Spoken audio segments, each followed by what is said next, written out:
Ladies and gentlemen, welcome back to the AEL University Elite Series on CSGO. My name is Empress ZK, and he is the sexy Matty. Hope you guys are feeling great because we are ready to pump up tonight with another beautiful 4 sets of best of ones. Matty, how you feeling, my dude?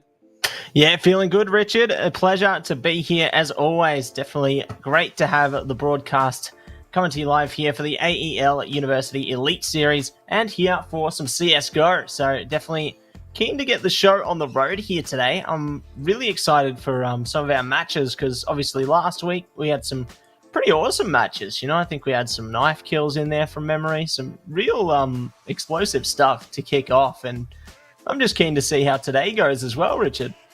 Absolutely. Last week we had a lot of bangers, so I'm hoping all of them is going to come back through today. We had a few guys jump into the stream and they were saying, I'm going to try to promise to get you a knife kill, so we'll be looking at you, aka Beaver. Anyways, but with that being said, this series wouldn't be able to go through without our amazing sponsors. So at the same time, in order to make this happen, we've got to give them a massive shout out. Matty, would you like to do the honors? You know I certainly would, Richard. You know me too well. Now, let's say a big thank you to all of our lovely sponsors right here, right now. Starting off with none other than Predator Gaming, a gaming PC partner who provide high-end gaming-focused PC solutions in both laptop and desktop formats, powered by Intel. Next up, it's AOC. AOC Monitors, the gaming monitor partner who provide best-in-class monitor solutions for gaming and all other needs. And last but not least, it's Game On Cancer, the charity of choice for the AEL who fund much-needed cancer research projects. If you'd like to donate, please head to the AEL's Tiltify campaign page, and you can see the QR code there on your screen. If you do want to get involved, I definitely encourage you to do so, as it's a really great cause and it definitely goes a long way. So, big shout out to all of our lovely sponsors there. Yeah, absolutely. It's with them that it makes this a possibility, and also with all our beautiful teams that's competing. Looking at the standings from last week, we've had a lot of beautiful things come through. You had the quick wins, you had RMIT on the Starling, you had the University of Melbourne, Swinburne boys and UTS played really well. A very close contentious match between UNSW as well against UTS. UC 12-16 also took us for a massive ride, and then you have Monash and Adelaide University at the bottom right here. Coming to the second week, we're looking for exactly what else is going to happen because we do have them facing off against each other. So the scheduling match right now, you have RMIT versus Swinburne on the current one that's going to be coming up in a few minutes. You sit against UNSW at 7 p.m, University of Melbourne against Adelaide University, and 9 p.m. with the UTS versus Monash. Like, coming onto this one, Matty, what's your expectations for match number 1? Well, after what we saw last week, RMIT were crazy, just absolutely insane. So I think that they may end up shaping up to be the favorite this season, just based on their dominance in the first week. But it was only week 1. Maybe they had a lucky match, so not get ahead of ourselves. But I definitely feel like RMIT are looking to be strong favorites based on what we've seen thus far. Yep, we'll see what happens. Yeah, absolutely. I agree with that sentiment. It's not a easy thing to say, but when you look at a team like RMIT right now and just the way they play, not only do they style, they do it confidently. They don't even give you a chance to rethink your strategy. They're saying, if your strategy is just a question mark half the time, guess what? We are the quotation mark and we're here to come and show you exactly what we got. If you can't pick up the pace, then we got nothing else for you. So in agreement, let's see what both teams got to go. We've got all the players pretty much in the lobby ready to go as well. So I'm very, very excited to see if RMIT will continuously styling tonight against Swinburne, or if Swinburne presents us with a unique opportunity of a play show. Yeah, I'm eager to see exactly what the outcome is going to be out of these or this match here as well. It's a great way to start it off, RMIT versus Swinburne University there, both Melbourne-based universities. So, we'll see how they go there, to be honest. I really like, the idea of the universities from various different states playing against each other, right? Because it creates like an opportunity for a state of origin type thing, maybe in the future, you know? So I'm eager to see what happens in that respect going forward. Oh man, I'm gonna get called out right here because besides being a Sydney sider, I am a very Queenslander here. Gonna get roasted. So as we, forget about what my allegiance is gonna be, our first one we're gonna be at Vertigo. The vetoes is Inferno Band, Ancient Band, Mirage, Anubis, Nuke, Overpass. So, Vertigo, straight up. Let's see and dance upon this knife.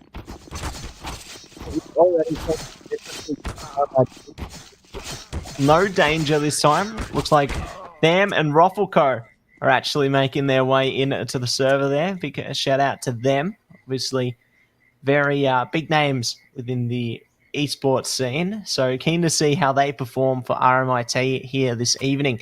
We do have a Swinburne bringing out their standard roster, I think. There might be one different player from memory from last week, but I could be wrong. Yeah, on the last week, Danger was playing, but obviously seeing Rofako coming in and Sam, that's a big household names that we've been able to see. It's gonna be a graceful presence that we're gonna be receiving tonight. So all attention upon them to get that dance on the way. Obviously on the same side, I have a feeling on Vertigo. Last time I've seen a Vertigo pick was one of the things that I think it was Monash or it was UNSW versus RMIT or what was it? Yeah, it was that, and it was such a contender for both sides because RMIT was so good. They're an amazing team, and then when they got brought to Vertigo and play against UNSW, who's been having the hardest streak of Vertigo play, they got put down on that one map, and they were like, "Hang on a second, what is this?" Since when did this happen? I thought that was pretty fun. Yeah, definitely always a bit of fun there, isn't it? And I'm eager to see what more fun things we'll have in store for us tonight as well, as we've obviously got Vertigo as map number 1, I think, from the background we saw there. I can't remember exactly. Someone's used the neuralizer on me and it's faulted my memory a bit. It's a bit hazy, but I'm pretty sure it was Vertigo. I'm keen to see if we're going to see some craziness on a map like that. I don't know. I got a bit of a spidey sense to me, or I feel like someone's going to jump off the map for some reason. I don't know. I've got a feeling there, Amp. Hey, it's the spidey sense is it's pretty good. Pretty much you have to rely on it, especially as casters. We live and breathe on our predictions and our sixth sense. And right now RMIT they are electing to stay on the CT side after the round of knife, and RMIT East was also here to cheer RMIT Black, insert that hashtag, one that we're so used to. The crab walkers, the train wreckers, the absolute dapping, swashbuckling gunslingers, I guess. Let's see if Swinburne can challenge them with absolutely everything else from their pocket and produce an absolute dance for the counter side. Absolutely. Takes two to tango, and that's why there's two teams, RMIT and Swinburne, doing a dance tonight here on Vertigo. Eager to see how things go down already, though. Swinburne pacing their way through mid, looking to take some connections through towards the B side here. Full commitment from this as well. Slowly calculating their approach. Lime, great start, though. Already lines up one, looking for another. Keza able to trade it back. Looking for one more as well around the pillar. Won't be able to line it up. Maker does go down. Lime seemingly on a killing spree, but eventually does fall. What seems to be transpiring is a victory for Swinburne, unless Tham can clutch it out. Well, we all love to see what Tham can do. He is confident, and he's not going to be the one to say, I'm just going to make all the noise, right? I am not a silent assassin. I will be in your face. So come at me, which is exactly what he's doing right now. He's trying to make them think, make them dance for him. The floor is absolutely lit. It's fire, but Hammer, is that Hammer? H4 Mister, I don't know. Hammer, I guess so. We'll call it Hammer. Sorry if I botched your name. Hammer time. That's put him down. Swinburne, translate that 1-0 in the beginning with a plan, which means extra ching ching is in the pocket, and let's get some guns. Absolutely. get some guns ready to go here and now. Really eager to see how it all goes down here. So we'll be the T's taking point on this one. CT's forcing it up though. Do have a few deagles to play with here. Maybe looking to get a headshot or two with them. Just going to be holding the close angles at this stage. Just waiting to see what the T's will be bringing towards them here. Looks like the T's are still going to ponder on their options a while though. They've got plenty of util, so they can afford to waste their time a little bit here. Just try and clear out the angles before going for a full commitment. And the CTs, they're playing adequately as well, holding. Lime could be the first one though to have a bit of action if the T's do actually take point towards mid here and maybe B. Okay, as they are continuing for this B, Sam and Kyo also a little bit low right here. But damage is not coming through. They are going to get one. Oh, make it a double. Pandas and Eggsy both down. And now the rest is challenging onto Tham. And Tham holding onto this. Dropping the bomb to the back just in case they are spraying prey. And they are not getting the damage. Oh, that is really rough. 3-on-2 situation with more of a possibility of getting taken down. The site is absolutely not cleared. And Kyo from the sandbags is looking to finish. And bang! That is done. The AK passed over and the round completely robbed. Yeah, I really admire the approach that RMIT brought into that one. Like, they played really effectively with their pistols. It goes to show the experience coming into a matchup like this one, as they're able to hold those close angles, wait for their opponents to come to them. And Swinburne just unfortunately caught off guard there. If they had like some more utility to rely on to clear some of them, it might have gone a different way. But unfortunately for them, it is going to be one apiece now. And now Swinburne going to be on the back pedal, trying to force up themselves here. Yeah, the Berettas coming in as well. I love it. Thank you very much, Xing. At the same time, there's going to be an all going Rothko. This is going to be a little bit rough because as attacking onto the site, you rather have a lot more when it comes down to just raw firepower, but then when it comes to the defensive side onto you, not only are you pushing out like that, Hammer gets taken down. At the same time, you don't have enough utilities to back your play, and so you're trying to gamble on the chance that you can do maximum amount of damage as the attacker.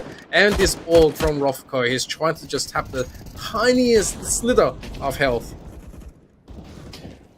Yeah, it looks like it does work out slightly for them though. You know, the T's get a couple of kills out of it here. CT's going to be at least coming out ahead though, only losing 2 members out of it. Do get away with the round there.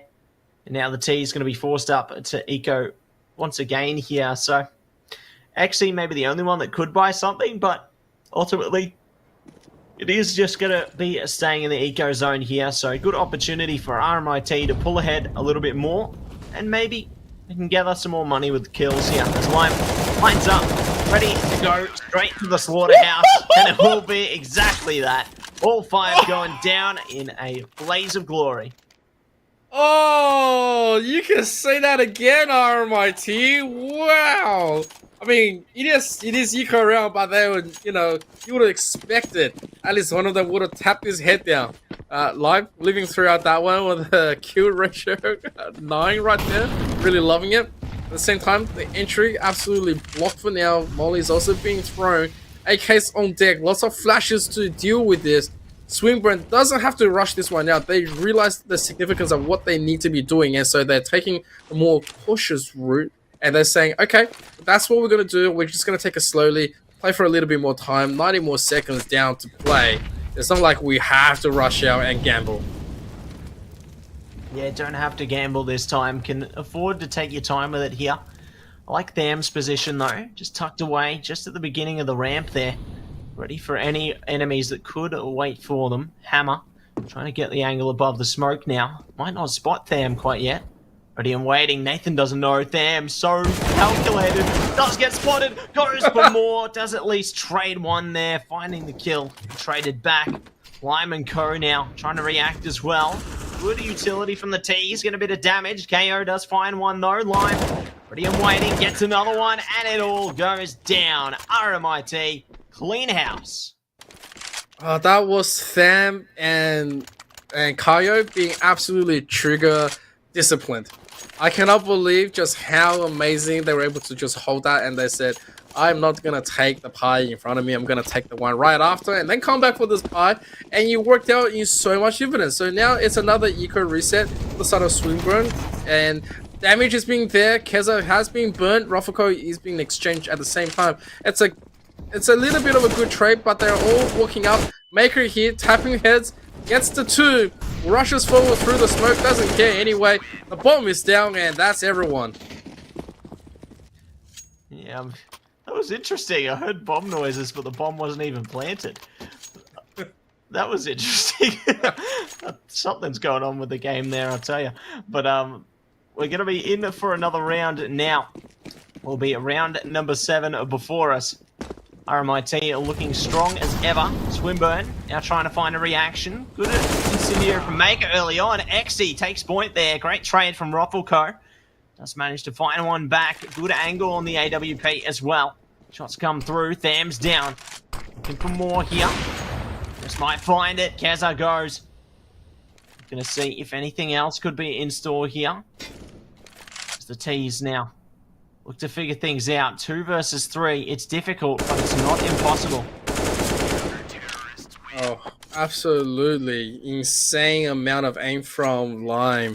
And you would think that, you know, it's not impossible, but at the same time, Lime just come out swinging with that AK and he's doing lots of work. So at the same time, as we are going to the next one, we have Tham purchasing a P90, just, you know, saying that he can. And the rest from the side of Swinburne is going to be that mac and cheese coming out, AKs and the Mac looking to try to get the execute through, but because they've had so many precious moments and rounds taken away from them, just like that Aussie Panda down on very minimal health, and he gets naded to death, and Roffelco also gets exchanged. Nice little bit of play to take Kyo out through the smoke at the advancing position. Nathan taking that one.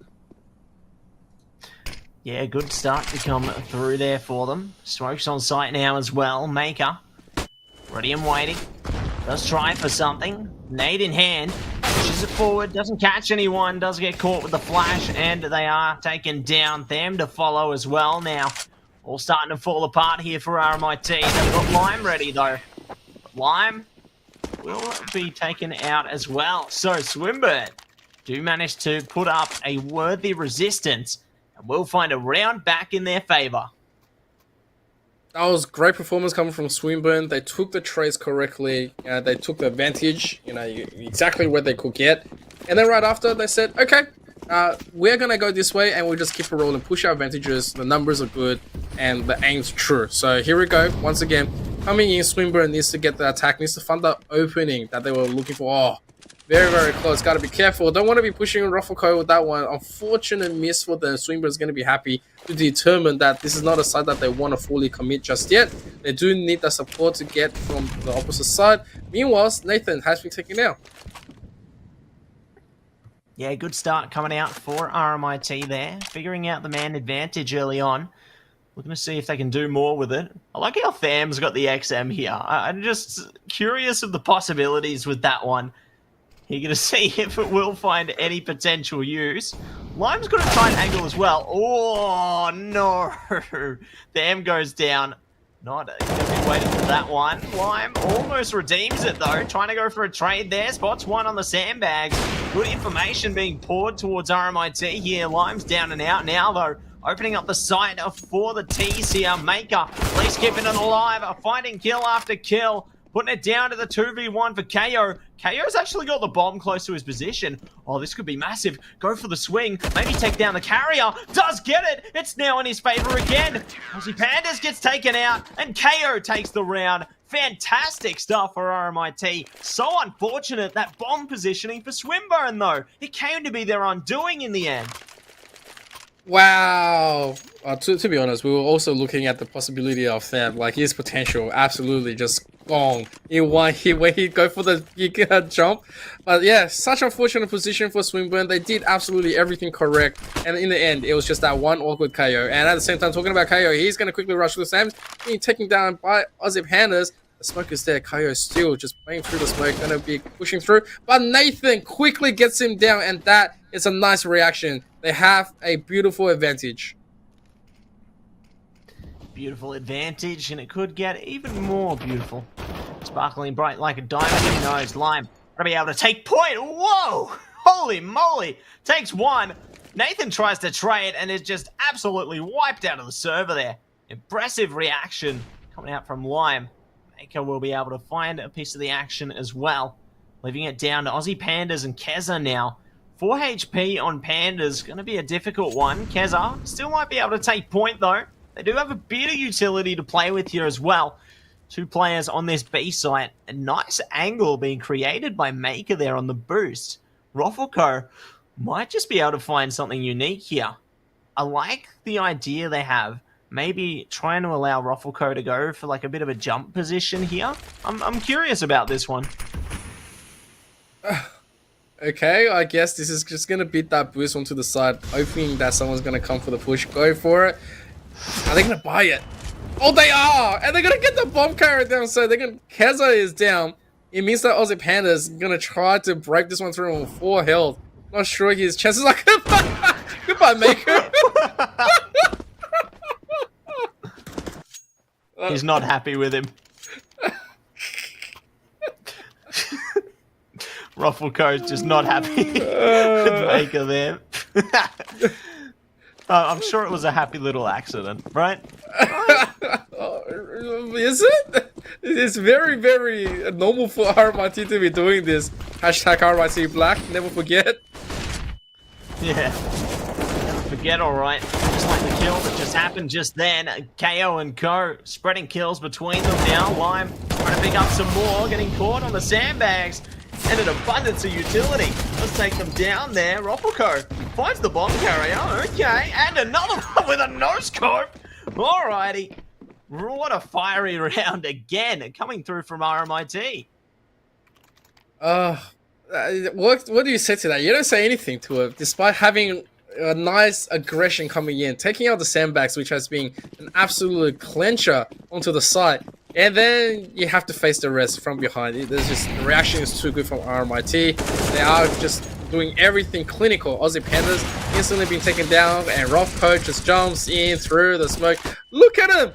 Look at them! They're just dancing with their food. They're not even thinking about anything else. And that's just it. The round's done. Done and dusted there, and it will be 10-2 at the moment. Certainly doing a great job into this series at the moment. A dominant first half. We'll see how it goes. Heading towards the second, though, could be a very different affair then and there. Still plenty of opportunities for Swinburne to get some rounds back here as well. Curious to see which direction they are going to be looking to take it here. KO holding steady for now, trying to wait things out. Does get the first kill onto Roffelco there. Panda's doing a good job to open things up for Swinburne. RMIT have to think back a little bit, be a bit more hesitant, but no, they will find Aussie Pandas on the exit, evening it up 4 versus 4 for the rest of the round. At the same time, you see Nathan, he was trying to have a look through the smoke, but he didn't get any angle. KO onto the side, and they are gonna quickly go forward. There's the flash and the swing. Almost a dangerous moment for him, but Nathan is gonna go down. KO too good for this one. The support is also very, very decent coming in. RMIT, they are going for a hunt. They are burning themselves at the same time just because, and for good measure, probably going for the easy fire. Exi and Hammer both down. The bomb is down, and now it's just up to Keza. Just up to Keza here. Swinburne gonna have their hopes and dreams resting on Keza's shoulders. Does have a good angle, finds them looking for more. The smoke is going to be their saving grace, or maybe not for long. Oh, I see. Trying to be a bit cheeky, maybe. Make it thinking about a knife. Does get quickly shut down there. Lime and KO might be looking to take the kill with a gun instead. They do have a bomb control though, so the pressure's going to be on Keza to try and retrieve it, go for a plant here, but the CT's, the ball's in their court. I like how Keza heard his sword, and he's just gonna go down and says, screw it, I'm doing this anyway. You guys are just letting me do it, so I'll take it. In a little bit, not gonna, go knife on knife. I'm gonna bring a gun to the knife fight, and I'm gonna win and we will do it. Swinburne right now, they were able to afford a moment of victory, and they have the AKs in hand with the buys. Let's see what's going to be the change. Yeah, curious to see exactly what change is going to be coming through here, as it will be Maker making a change for them there alongside Lime, creating a two-man deficit already. Certainly looking good, and it is going to be furthered now. Players dropping one after the other here. Off to a great start for RMIT. You're going to see if there is going to be recovery from Swinburne, Exy and Keza. Last two standing now. Minute and a half to go. Or just under, minute 15. And they need to find some kind of way in. Looks like they have, though. Exy opens it up. Yeah, Maker was just jumping around trying to find his target, and I think he bunny hopped through the corner. And so right now, the worst thing that you can get caught out, just like that, you know, as soon as you think you got the corner, Rofko just says, oh, there you were, die now. You know, at the same time, you do have the Dak being pulled out by Tham. Loving it, yeah, every little bit of it. He's going to be keeping this for a very long time. Keza is going to probably try to do his best to disable this one. But the chances aren't looking as good. 30 seconds left. That no one's looking for that knife just yet until they find him. And I'm pretty sure... Oh, they now know where he is. I'm pretty sure everyone's going to come and just try to hunt him. Yeah, they have to be careful, don't they? Especially when they're on their lonesome. 15 seconds to go now. Keza trying to go for the one tap, maybe hit the two tap. Trying to hit the toe or the knee of the player or any part of their player model. Try and take them out here. Oh, they're trying to go for the knife again. Playing dangerous games here. We saw how it went last round. And they get it. Oh my gosh. Put the player to their knees. They've been executed. It will be another round for RMIT. What do you say to that? You don't say anything. You just accept it. You're like, ah. Yep. they literally brought them to their knees. The knife wasn't even like anywhere near. I thought the knife was still very far away, but here we are. You know, Rofko extends the reach. It's like if we're playing with knives, he's playing with a sword, and he's just stabby stab. And so 11-3, last round before the switch. It is a huge RMIT one-way show. Yeah, they're definitely looking solid again here. I like what Swinburne's brought to the table. They've got the Negev. We saw it last week. Now we see it again. Eager to see if it is going to be their saving grace in this half, whether we do see 11-4 or 12-3. As RMIT look to push in. Haven't spotted some of the T's, holding closely. They do find them eventually, though. Aussie Pandas, unfortunately, not winning that game of hide and seek. Does see their teammates being scored out. Nathan, good for two with the Negev there. But is promptly shut down by the Dak of Tham. Hammer. Got to be able to find a one and back as well onto Lime, leaving it in a 2 versus 2. Hey, when you're getting dapped on, you got to dab right back. And that... Oh, Oh! We'll take it. We'll take it. As soon as you decide to go for these kind of things, you know, the rest is just come back and be like, okay, well, you can play that game. We can play that game as well. It doesn't matter if we're going to lose this round. Let's see what we're going to be getting. And so it's going to, yeah, be a round of victory. So onto the switch, 11-4. Swinburne can have the momentum shift. They just have to win the gun round and then start getting themselves rolled in the economy. That's all they need to do. And then the rest will, you know, self-elaborate. Yeah, it'll figure itself out. Just like the first couple of kills in this round. Already being traded out there. Looking good to start things off. Swinburne are going to be on the CT side now, though. You're going to see if their defenses are going to be the best that they possibly can be. RMIT at the moment, maybe having a business meeting at spawn, you know, just having a discussion. Putting a smoke there, trying to play hide the maker, maybe. Aussie Panda's going down, though. KO, seemingly the one-man show at the moment. The rest of the team yet to show up, but it looks like Ruffleco's going to be trying to do some of the heavy lifting. 1 versus 2. The rest of their teammates are still just having a collaborative meeting. Oh my word! It's bored. Looks like it will be a Ruffleco to open things up onto the B side here. No plant yet. Rufflecoat just gonna maybe win it based on kills alone. Like, DGs don't know. Ooh, Keza does know. Something gonna be up there, getting the kill, and now I think the T's probably will just go A with this. I can see them already scurrying around the ramp. Keza may be aware of this, just hearing the noise, holding it closely, trying to open it up, but 2 HP. I don't know about this one, Em. 2 HP, get a dream. There's a possibility to take at least one wall with him. But you see the burst fire. Oh, then the 360 jump from Lime as well. Like, he is just having a great time. They planted the bomb as well in the last second. This is just everything right there. I think, you know, I thought for sure during the lobbying time of Hide the Maker, I was thinking that they were going to go for a jump boost from the outside building. I mean, that is always a banger to see if it is possible, and also very funny when he fails. With that being said, though, you do have the AKs open up. You've got the scouts. This is a very fast push into B with no defenders, and the bomb nowhere near them anyway. So Swinburne can actually lock this down for fun. Absolutely, gonna try and lock it down for fun. See what they can make happen with it. Good start coming out for RMIT though. They do take down Nathan. Keza to follow. Bomb down now. Looking to pick it back up. Will be retrieved by Hammer, but no control. Staying. Exy. Oh, come on! That was too close. Rufflecoat also did a jumping no-scope scout too, so like I guess he balances out, but that was so close. Come on, Rufflecoat. That would have been amazing. And I know you would have like returned the favor right after. But here we go, 13-4. Swinburne doesn't really have much of a contention right now. They do have the gun round on them, and so if they win this one, possibility can at least swing a tiny little bit. Let's see what's gonna be the solution, because right now RMIT are proving that they are absolutely unstoppable. Yeah, they're just quite dominant, aren't they? Good start to the round for Swinburne though. 2-man advantage here. Looking to do more with it towards the B site. The T's slowly pondering their approach, creeping around the box. KO opens it up.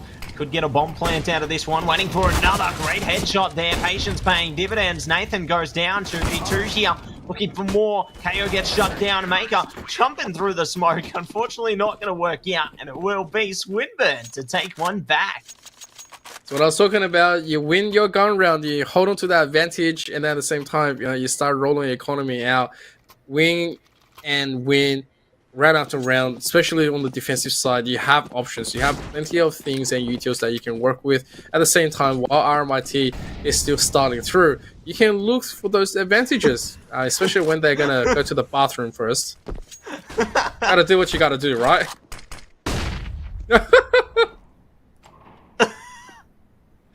Oh my god. That doesn't look good. Yep. It looked very gory in there. You know, when you gotta go to the toilet at 8:55 and 9 o'clock is the plant. Yeah, that's also a possibility. You could be onto something there, Emp. You could be onto something. We love to see it. Fun being had by RMIT for sure. Definitely having a great time with the match so far. We'll see just how far we are going to be going with this one. RMIT trying to potentially make moves towards the A side here. Do have them on the ramp there.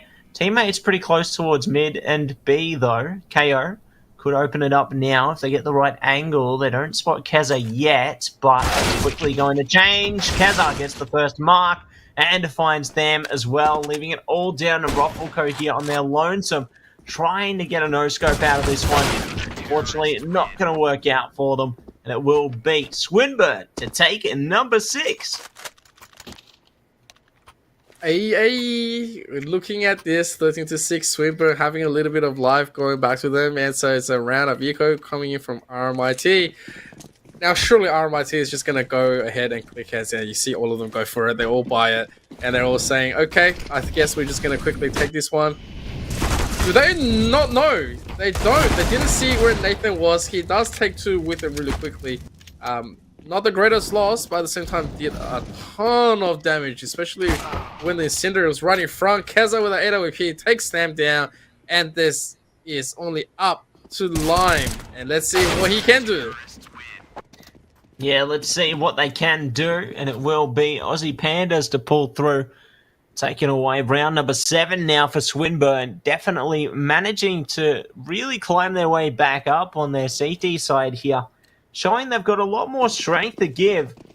And there are no signs of stopping from them here. We'll see how this round ahead does go though. RMIT look to seek vengeance, and they find it. Keza not landing the shot. Gives an orb towards the T players here. They aren't going to be able to pick it up. Maybe they will now, though, as they do find the opening kill. Not going to be aware of a player around the corner, though. Nathan, great position. Might be able to trade it back. Hiding in the smoke. This is going to be deadly. If they can figure something out here, this could be the perfect time. Nathan, ready and waiting. Going for a flank here. Stops the bomb plan. Goes for another. Hammers. What's happened to Hammer? They've either jumped off the map or... I don't know. KO, though, does bring themselves back, but leaves it into the 1v1 for Maker. Deagle in hand, and they hit the sand. Swinburne pull ahead once again. A very sexy 4K comes out for Nathan, hiding through that smoke and playing that one. Taking RMIT players for a surprise. At one stage, I thought RMIT, had absolutely control, but then once they ignored Nathan, he spawned out. That was just it. Yeah, gun deficit was there on the last round. Not going to be in for this one. There's going to be the Galil and the Scout at the same time to try to balance this one. At the same time, they are all just going to be rushing through to the smoke. They don't really care what kind of utility they're going to be throwing at you. And yeah, look at how much Swinburne has to be dealing with. They got plenty to deal with here, and plenty more yet to come as well. Good shots to come out from a Tham, though. Suppressive fire on a Nathan, keeping them out of the sight. More yet to come. KO and Time open it up even further. Kessa now trying to bring death from above here. Orb in hand, see if they can find a stray shot. Maker, this could be their time to meet their Maker. If Keza lands the shot here, ooh, good timing. Going for one from downtown now, though. Doesn't find anything out of it. Tham does, however. Exy trying to hold steady, but Tham is in the driver's seat, leaving it all up to Nathan now in a 1 versus 5. I think Nathan just going to opt to hold position here, keep their gun, and live to fight another day. Yeah, that's a very wise choice. Just call it a day. Say, you ever had shawarma? Let's just have shawarma. Let's call it a day. Don't do anything. Not working. And it tastes delicious. And for anyone out there who hasn't seen it, the reference, you better go and watch it right now. And it's called shawarma. I've been corrected before by my wifey, but yeah, really delicious stuff. And RMIT absolutely taking the deliciousness out of this one with a 6-round lead, taking it in stride and comfortability. They have the AWP in hand at the moment in MMA Rofako with a scout, and they're still just rolling ahead. Swinburne, they do have the affordability in order to buy the guns and providing some form of resistance just for now. Yeah, just for now. Let's see what will come of it though. Great start from Keza there. KO's out of here. Them and Co trying to hold the site though, get the bomb straight down. Lots of damage being taken by them. It's going to be difficult to hold on to the site, and the lime going down now as well. CT's really starting to break through. Tham does find one back though, looking for another. It's going to be good for 2. Amma able to find one back on a Tham, leave it all up to Roffelco now. Does get a shot through, not going to connect it however. And the CTs will be good for the defusal. So round number 9 going to Swinburne. Swinburne starting to swing. Let's go. Because when you provide that resistance and RMIT says, nope, we don't care about it, and let's just go forward and see what the result is going to be. Playing purely on instinct and reaction. Swinburne is able to decimate that offense, and that is really decent. At the same time, they have the guns. They translate the victory. Pressuring back in, trying to get onto double digit. RMIT being pressured, I'm not sure if that's even a word for them in the dictionary, but they're just going to keep on pushing. Yeah, just keep pushing as hard as they can. Tham going to be able to find Exy there. Great start to come through from both sides, it would seem. Battle of the Orpers as they torpedo their teams into the round. Hammer going to fall down. More trades to come. Keza can find the next blow though, but no, Lime breaks through, spots the head, puts them to bed, and it will be a 2 versus 3 here now. Aussie Pandas onto the UMP. Good old Faithful in that SMG there, as well as Nathan on the AK. Holding true, Tropico trying to go for something. Nathan good on the cross though, does find the right angle. Leaving it now down to a 2v2 situation, making it 1 Lime. Makes the plan come undone, shots pull through, and it is going to be match point for RMIT. I think at the same time, Rofoko was trying to do the 360 no-scope as well, as he was bouncing down just shy of the angle. 6 rounds advantage. RMIT in absolute contention to finish this play, and of course, looking at the way they're just buying their guns, denying their own guns, trying to shoot them all out. Look at them! They're nading it off! Nading it off, damaging themselves, and saying, we're gonna go with this. Yeah, just trying to make sure the CTs can't go looking for treasure. I admire the force sword-off approach. Maker on the AWP still, you know. Why not? They're having a bit of fun with it, trying to see if they can make it work. Why not? We'll see where they do go with it. Oh, Lime's trying to shoot his teammate. Oh my god, it's worked out so far. They do find an opening here, Richard. What more is in store? What CS are we playing still? they're CS2, yeah? CS2, yeah? This is the new meta right now. You do not buy AKs. You know, you just all buy sword off and you just roll with it. Maker is going to be the insurance policy. Rofoko down at the same time. The bomb is still in the clear just for now. Oh, whoa! At the same time, Lime is down. Damage is being brought out. It's up to Hammer and Exy to try to find something. There's the bomb plant. That is good. Maker is down. No AWP. Hammer has found a really nice angle to go for this. And he doesn't have kit. Oh, Thermal to the side. Oh. Oh my gosh, they've done it. The sword off has pulled ahead. RMIT nail it through. Oh man, I mean, we knew something like this was gonna happen in the minds of RMIT when you know, they came through. They just did say, you know, we're ready to give you guys a show of your life, and in the end to end with a sort of diff. It's a big one to be claiming right there. Very bold. Absolutely. Just sort of diff, fam diff. It's just great stuff coming through there. Really solid effort coming out from both teams though. Really impressed with how far Swinburne were able to take it, but RMIT pulling ahead with the early advantage, definitely making an impact. Yep, and looks like they're going to keep on advancing with 2 wins under the belt. They've absolutely done everything they could to keep showing that they are one of the premier teams to ever come out from AEL, gracing us with their presence, gracing us with their skill and show of confidence. Swinburne didn't do as bad. They remained professional and did everything they could, even reacting to the memes and doing everything they can. So, you know, massive respect. But at the second, we are going to cut into a BRB before we come back for the next session at 7 p.m. If you still haven't followed AU Esports League, make sure to do through all of our social medias, including this Twitch channel right now, and we will see you very, very soon.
Ladies and gentlemen, welcome back into the AEL University Elite Series on CSGO. My name is Emperor ZK, and I am with the one and only Matzy.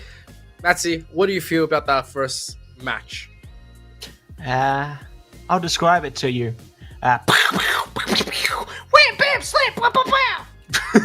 Does that about sum it up? Yep, it does. It does. Well, we should have done some spinnings, not looking, just going like that as well.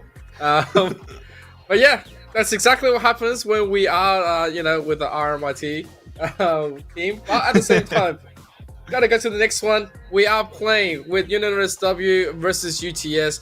This is gonna be the one to settle the score as well. Onto a map on Mirage. Let's see what they're gonna be bringing. Hopefully, they're gonna be bringing the heat. Definitely love to see bring the heat. We'll see if they are going to be able to do just that. Knife round looking good for both sides. Maybe not so good for UNSW, as you said. We'll be able to take the lead here. Definitely eager to see which side they end up choosing heading forward. Probably just going to stick it to CT, but you never know. Some teams have a proclivity towards the T side instead. So it could be ending up being the case here, but eager to see how it goes. You know what I like about these two teams' logos? They've both got like the lion on them, right? So I guess you could say it's the battle in the lion's den in this matchup today, isn't it? Yeah, absolutely. I don't know if that was intentional or not, but I definitely see it. Yeah. The battle of the supreme lion. I guess that could be one of the things that we're just gonna go with today. And it's just who's got the better main? Who's got the the more ferocious roar? And it's you, isn't it?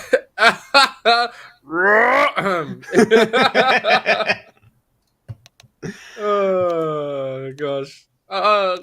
This is just gonna be one of those nights where we're just sitting here having the time of our lives and just casting away, and at the same time they're just gonna have to like put up with whatever meme that we pull through. So make sure to follow the channel and keep it rolling. Yeah, just keep rolling. Exactly what they are going to be doing here. Shots coming out already. Trying to break down the window in B there. Get set up in the positions. Wait to see what could be waiting for them. B side looking to be the side of choice mostly for the T's here. Going to be settling through the underpass now towards mid actually. So it could be an A split instead. Some through connector, one through A main there. I can see it working. They've got a little utility to play with, a couple of flashes, smoke as well. Looks like they're now going to engage. Genesix, great start already. Flashed out though, forced to back off there. Try and see if they can find another. Gibbs does find a trade, so good start from both sides. Yeah, Paradiso being taken out on that one was a little bit unexpected, but at the same time, this is going to be the Sasakyo onto A. Sailor from CT trying to spot something right here. He knows there's people coming in, but at the same time, does get the one. Vader is going to finish him off. And then the rest of the players, as they are going to try to explode into the scene, they're trying to find out where the rest of the players on UNSW is. One at Paddles, one at CT. The headshot is there. Vader is going to be good for one. Gibbs on the other one. Trying to turn around on Jerry, but Luke on 5 health. Not long to be done, and he's trying to force the issue. Still has to defuse the objective, and it's not going to happen. UNSW most likely taking this one, and Gibbs is going to be the one to take him out of his misery. And UNSW started off strong. Absolutely. Starting off strong there, and could even get a little bit stronger as they do bolster their offense with primaries there. Got a couple of submachine guns as well. Looking pretty good so far. CT's going for a nade stack though. Eager to see where that one's going to go. Looks like it's going a main this time. No one really going to take any damage from it though. So unfortunately the gamble not working out here. Let's see how things do go in mid though. The T's good smoke wall there. Can cover them. Trying to press up towards the A site, or B site rather. CT's trying to get a shot through, but they all get slaughtered there, leaving it down to Paradiso and Genesix. Looking for an angle here. No one able to gain an inch though. And Juan's angle as well can easily just deal with the rest of the CTs because they don't realize that he's actually behind them right now. So this could be really key for the T's here. If Juan does go for the flank, looks like they're just going to rejoin their team through market though. So, not a bad approach either. It's a safe option. Yep, safe option was supposed to be the Genesis is gone. They most likely know exactly where Paradiso is, and absolutely they do. It's going to be 2-0 with the plan. It means that they maximize their opportunities, gets a lot of money, gives on 7k, doesn't have to be doing too much of a thing. It's going to quickly purchase up. The pressure is going to be there on both sides. You see it's going to be the first gun round for them. They don't have all the amounts of utilities into the world. Sailor not going to be able to afford it, but at the same time, it does not matter. Not going to be really fighting for that control at mid. They know that they're going to be outgunned right here. They want to be poking the Hornet's Nest as well, just in case of early possibility of an AWP as well, because Gibbs did take a lot of economy away from the rest of his team. And Genesis 3 connector being smoked up. Not going to be seeing as much, and I'm interested to see just how much he can get from here. Nope, doesn't get anything. Nope, doesn't get a single thing out of that one. We'll see if they can find us something else now, though. Looks like Walking Small finds one. Leon able to find another one there. Good start to come through. Let's see what else can come out of this one. Luke will go down there. UNSW now. Going for the plant, leaving it all up to Sailor. Sailor sails away with a kill onto Jerry there. So good beginning. Does find an AK out of it as well. Can definitely see the reasoning and just backing out here. I mean, they got the AK. They're going to be happy with that one. Bring it into next round. Have another go at it then. And live to fight another day. Ooh. Alright, they'll find another kill as well. Things looking great for Sailor. They don't need to do anything. The enemies just keep coming to them. You should be absolutely, smiling on those ones, despite losing the round. Take home the AK, take 2 kills with him onto the exit. You can't ask for a better 1-on-4 situation. At the same time, it is going to be 3-0 in UNSW. They do win the round. They are going to be able to come up with another buy. Now is the interesting thing, because you have plenty of options to start the AWP game to take that mid control.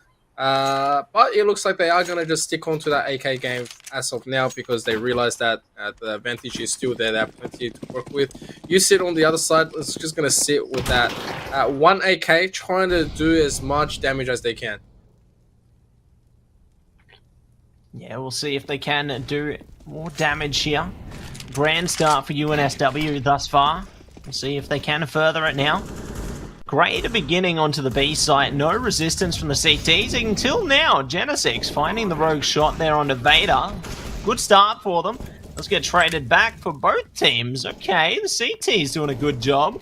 One kill or two here. Maybe even another. Not. Jerry. Find one back. Gibson Co finding it. Now it's down to a 1-on-1. Okay. This one looking a bit scarier than we might have initially anticipated. No! Genesis not going to be anticipating that angle, and we'll go down in the end, but USYD definitely getting a lot closer there. Even despite being basically ecoed out, they definitely put a really solid effort in. I'm feeling confident with their approach coming into this round. They might be able to break through. It's a big possibility right now. Leon with that big AK right now is going to be having a duel with Vader at the same time. If you look at the map right now, no contestation is going to be had, because Gibbs is going to be the one.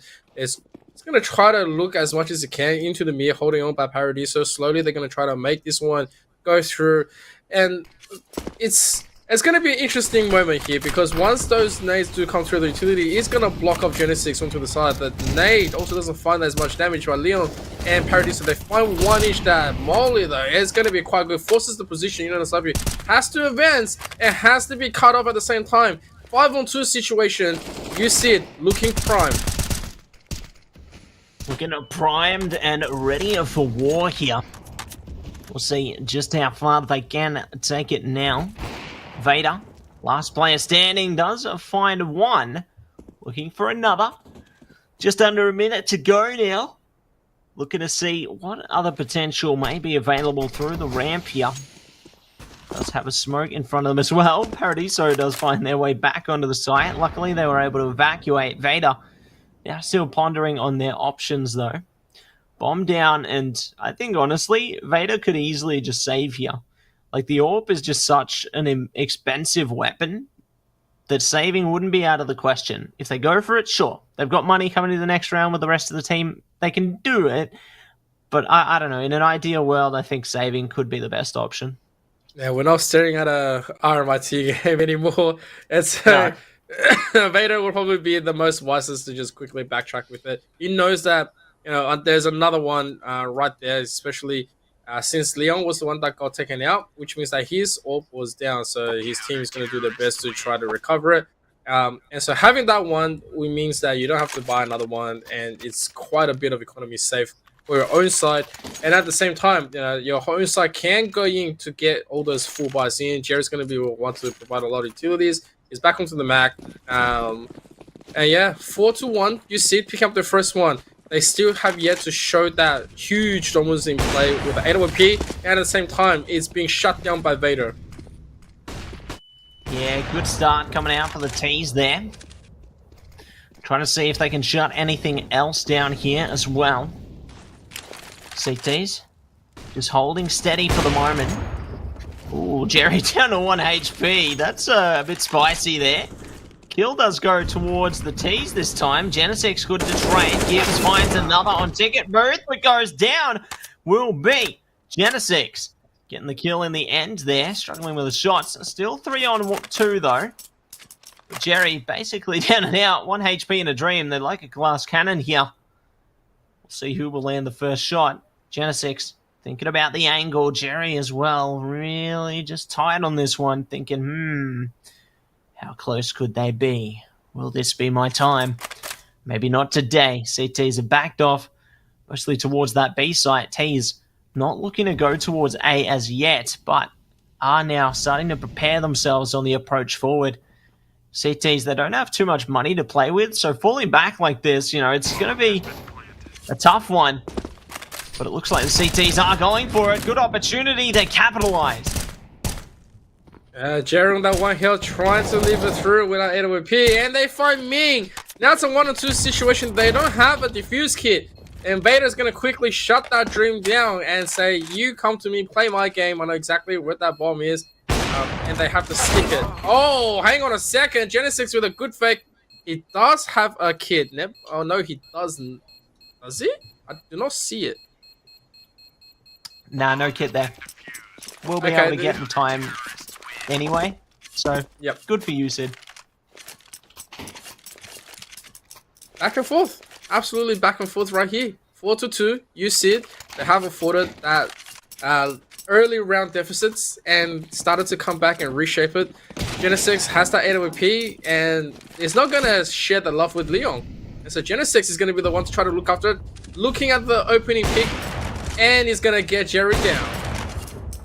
Yeah, Jerry's down. Good start coming out for USYD there, managing to diminish the numbers. We'll see what else they might be able to do. Heading forward. 5 versus 4 here. T's going to creep their way up mid. Paradiso does find one as well. So good start again from the CTs. Slowly chipping away at the ecoed out UNSW side. See what they do find though. Man, good double there with the Tech 9. They're settling the score. 3-on-3 now. Okay. Not too shabby at all. And oh man, he gets taken down by walking small onto the side, and Gibbs is going to be playing that crossfire tunnel effect. Doesn't see anything from the connector, so I guess that's okay. At the same time, Vader is being called onto the side. They are going to go and try to get this one in. Dangerous moment, but they are both going to go down to Paradiso, and Paradiso should be very happy with those shots. 3-4, they reduce the lead, and all of a sudden looking to contend and take the round. Definitely getting a lot closer now, isn't it? I feel like you said they just needed a little bit of time to warm up, but now they're really starting to find their form. I love to see that. UNSW, though, they can't afford to let them roam freely like this. If they allow them to take more rounds, it's going to even up and maybe even result in the USYD taking the lead here, which could be the worst case scenario for them. We're eager to see how this round plays out, though, heading into round number 8 now, as UNSW set up towards mid, have one in Palace, and may have the makings of a split A take in the works here. Okay, and slowly they are trying to push this one through. The AWP power is still there. Sailor onto half health, and Leo onto the side. Huang gets taken down by Genesix. Gibbs still looking at the gaps produced. The 3 players at the connector trying to just buy some cover. This should be a lot of info going into USYD, and they haven't really decided to make for any kind of aggressive push. Haven't really decided to relocate their current position. I'm interested to see just exactly how much power they're going to be able to get from this defensive wall that they've set up. And they're going to quickly take Jerry out. Looks like they're going to be getting a lot more as they reduce the firepower of UNSW.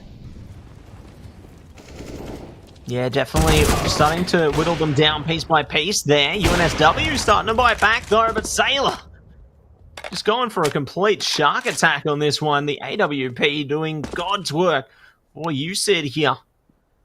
Vader, the last player standing with an AWP of their own, could be flanked very soon. I see a player creeping up there. Lucky number 5 in Luke, and does get the kill in the end. So great stuff coming out from Luke. It will be 4-4 now, even Stevens. Well, we're tied up, and the worst thing that can happen has happened to UNSW. They don't have the economy to be affording the necessities to compete, and so they say, all right, let's just quickly go into this one, do whatever we can. Looks like it's going to be a default kind of a play as they are trying to take control into the B side, and at the same time, Sailor switching out that AWP for an AUG and giving that one out into Leon. Vader very, very front. At the same time, the flash is in there, doesn't really see anything, gets taken out from the side. Sailor takes the 2, looking for the 3rd, does get it, the bomb is gone. It's up to just Jerry trying to find something. He's being tagged and he gets pulled out of his misery. Yeah, misery business coming through there, and it will be the lead now taken by USYD. Definitely looking good here for them on their path of blood, as they do manage to claw ahead now. UNSW going to be on a path of vengeance themselves, trying to see if they can even things up and take the lead back here. Still plenty of rounds left in this half though, and plenty of opportunity as they do go for the 4 stack towards the A site. One singular player lurking towards B. The smokes are getting prepared. They are ready to drop at a moment's notice. Alright, here we go, waiting for the smokes. That's eventually holding, cooking. Alright, here we go. There it is. They are throwing it, investing it, but there's no formal push just yet. They're just trying to make sure that the utility is going onto the right track, and at the same time, the incendiary onto the top, make sure that it's not going to be any follow-up. Oh! Forced out Paradiso looking from the palace. The bait is good. Sailor meanwhile run through the smoke, takes down the carrier, but it's instantly traded. At the same time, UNSW fighting for control over here. Connect the player lost. Looking for the jungle play. Vader, he is trying to look at this. And Genesis takes him from the back and he says, all alone. Looking for the flick. Doesn't get it. At the same time, they have realized just how much more danger they have to fight through. Bomb right in front of them. Don't really have as much as they can. They do have to flash in order to try to invest, but it's still a 3v2 situation where UNSW has yet to gain control, especially with that drop. And there is USYD taking a sizable command. Yeah, sizable lead being taken by them there. 2 rounds ahead now, and could be looking to take even more. Definitely looking dangerous as we progress further into the series here, but still plenty potential ahead of us. UNSW going to be egoed out on pistols though. Definitely going to be a tough challenge ahead. We've seen what pistols can do previously though, so you never know. Maybe it could be beautiful for them. See what happens though, as they do just slowly take territory towards middle here. Good utility going to damage Gibbs down to 50 there, so the CT is doing a great job so far dealing with them. Genesis, great incendiary as well, really cutting off that path forward through connector. Even more utility damage, just love how they're whittling away at them slowly but surely. Paradiso does find him in. Genesis, great patience, allows them to get the kill onto 2. Looking for more though, and they might be able to find it. It is going to be Juan pushing up very closely to Paradiso there. Their teammate does get shut down as well, so Juan finding success and an AWP. The teammate not so lucky. Juan, all they need to do at this stage, just somehow get out of the round, live, try and keep that AWP, but I don't know how realistic that's truly going to be. Oh, yeah, not realistic at all. He tried. He knew he was stuck. There was vision in a connector, vision in jungle. There's no way he's going to be able to exit from, even if he crap walked. At the same time, he just saw exactly what he had to face. So can't blame him as the full buy comes in from UNSW. AWP back into the hands of Vader. The man's been able to do quite a lot of damage throughout his career of CSGO. And we've seen him competing at the same time. They have forfeited the middle position. They said, okay, we don't really want to be dealing with this. Maybe smoke it out. And so there is going to be that position. But there's going to be a nade right into the back. He gets a little bit of damage onto himself as they quickly make up towards the catwalk. They are trying to get this one, invading through. Maybe they're looking for the pressure and force this one in as Juan makes a beautiful start. Sailor trades it in. Sailor for the double and gets traded as well. All three players here stacking. They cleared that B side, but the shop still has a lurking attendant and says, you need to pay for your basket. And that is pretty much it. 3-2 and only one more player left. Jerry is shooting, he is hunting, he sees one more. He is being slowly crowd controlled and walked through by Paradiso. Yes, and it will be another round going the way of the CTs there. Definitely looking solid thus far. We'll see just how far they can take it. Heading forward into this one as well, Mr. ZK. As they do press up into the round once again. Round number 13 now. Tiptoeing closely towards the end of the half here. Not quite there yet, but soon. Very soon. We'll be seeing the end of days here. We'll see just when it will come through, though. Time starting to tick down on the clock once again here. UNSW. Got plenty of fuel left in the tanks for the minute. Let's see if they can figure something else out here. As they do try. Creep up towards an A-sided take. Got a couple of smokes there. One player in mid. The bomb carrier now looking to move as well. Paradiso and some good damage done towards them. Leon luckily does manage to back them up though, finding the opening kill onto Jerry, but two wounded CTs could be hurtful for them. Oh, Vader gets taken down as well, but it's good. It's good for their side. Genesis is going to quickly take down Min, but that's still okay. They do know roughly exactly what to contend right now. The bomb finally goes down after so many rounds. And so, the retake has to happen. You see it's going to take it collectively. They have plenty of utilities to work with. Number one's going to go out. Burn the side. Oh, Gibbs, he's on the side. He takes one down. Let's see if the gun barrel, he has to swing. And he tried his best. He goes down as well. Don't solve it. Genesis says, chomp, chomp, chomp. We'll take that one. The defuse is also going to come through. And that is absolutely beautiful of a lead. USYD in full control right here, 9-4. They are feeling the absolute victory. And UNSW, while they have planted, they have the economy to be able to afford the buy. But we have to think, there's something on the strategy has to change. Yeah, they need to figure out something else because like they had that initial burst of success, but then every round since, USYD have just been so dominant. They took complete control. And UNSW just don't have an answer here. They're really struggling to formulate anything. It just seems USYD know exactly what they're doing, know how they want to make it happen, and they're finding success every single time. UNSW not finding even a semblance of a round here. But they do at least start strong. Finding that opening kill, their lurker there towards the B site, does divert the attention of Luke, holding steadily underneath the window here. Jerry might get dealt with, but the rest of the team going to be setting up towards A. USYD playing it smart, not distributing everybody away. It could work out for them. Ooh, look at that. It's prompting movement, though. This could be wonderful for the T's. That early rotation might actually work out to be their undoing. Paradiso does find an opening kill. Genesis finding one onto Jerry as well on the other side of the map. 3-on-3 now, but the T's, they've taken advantage of those motions and got bomb site planted and controlled.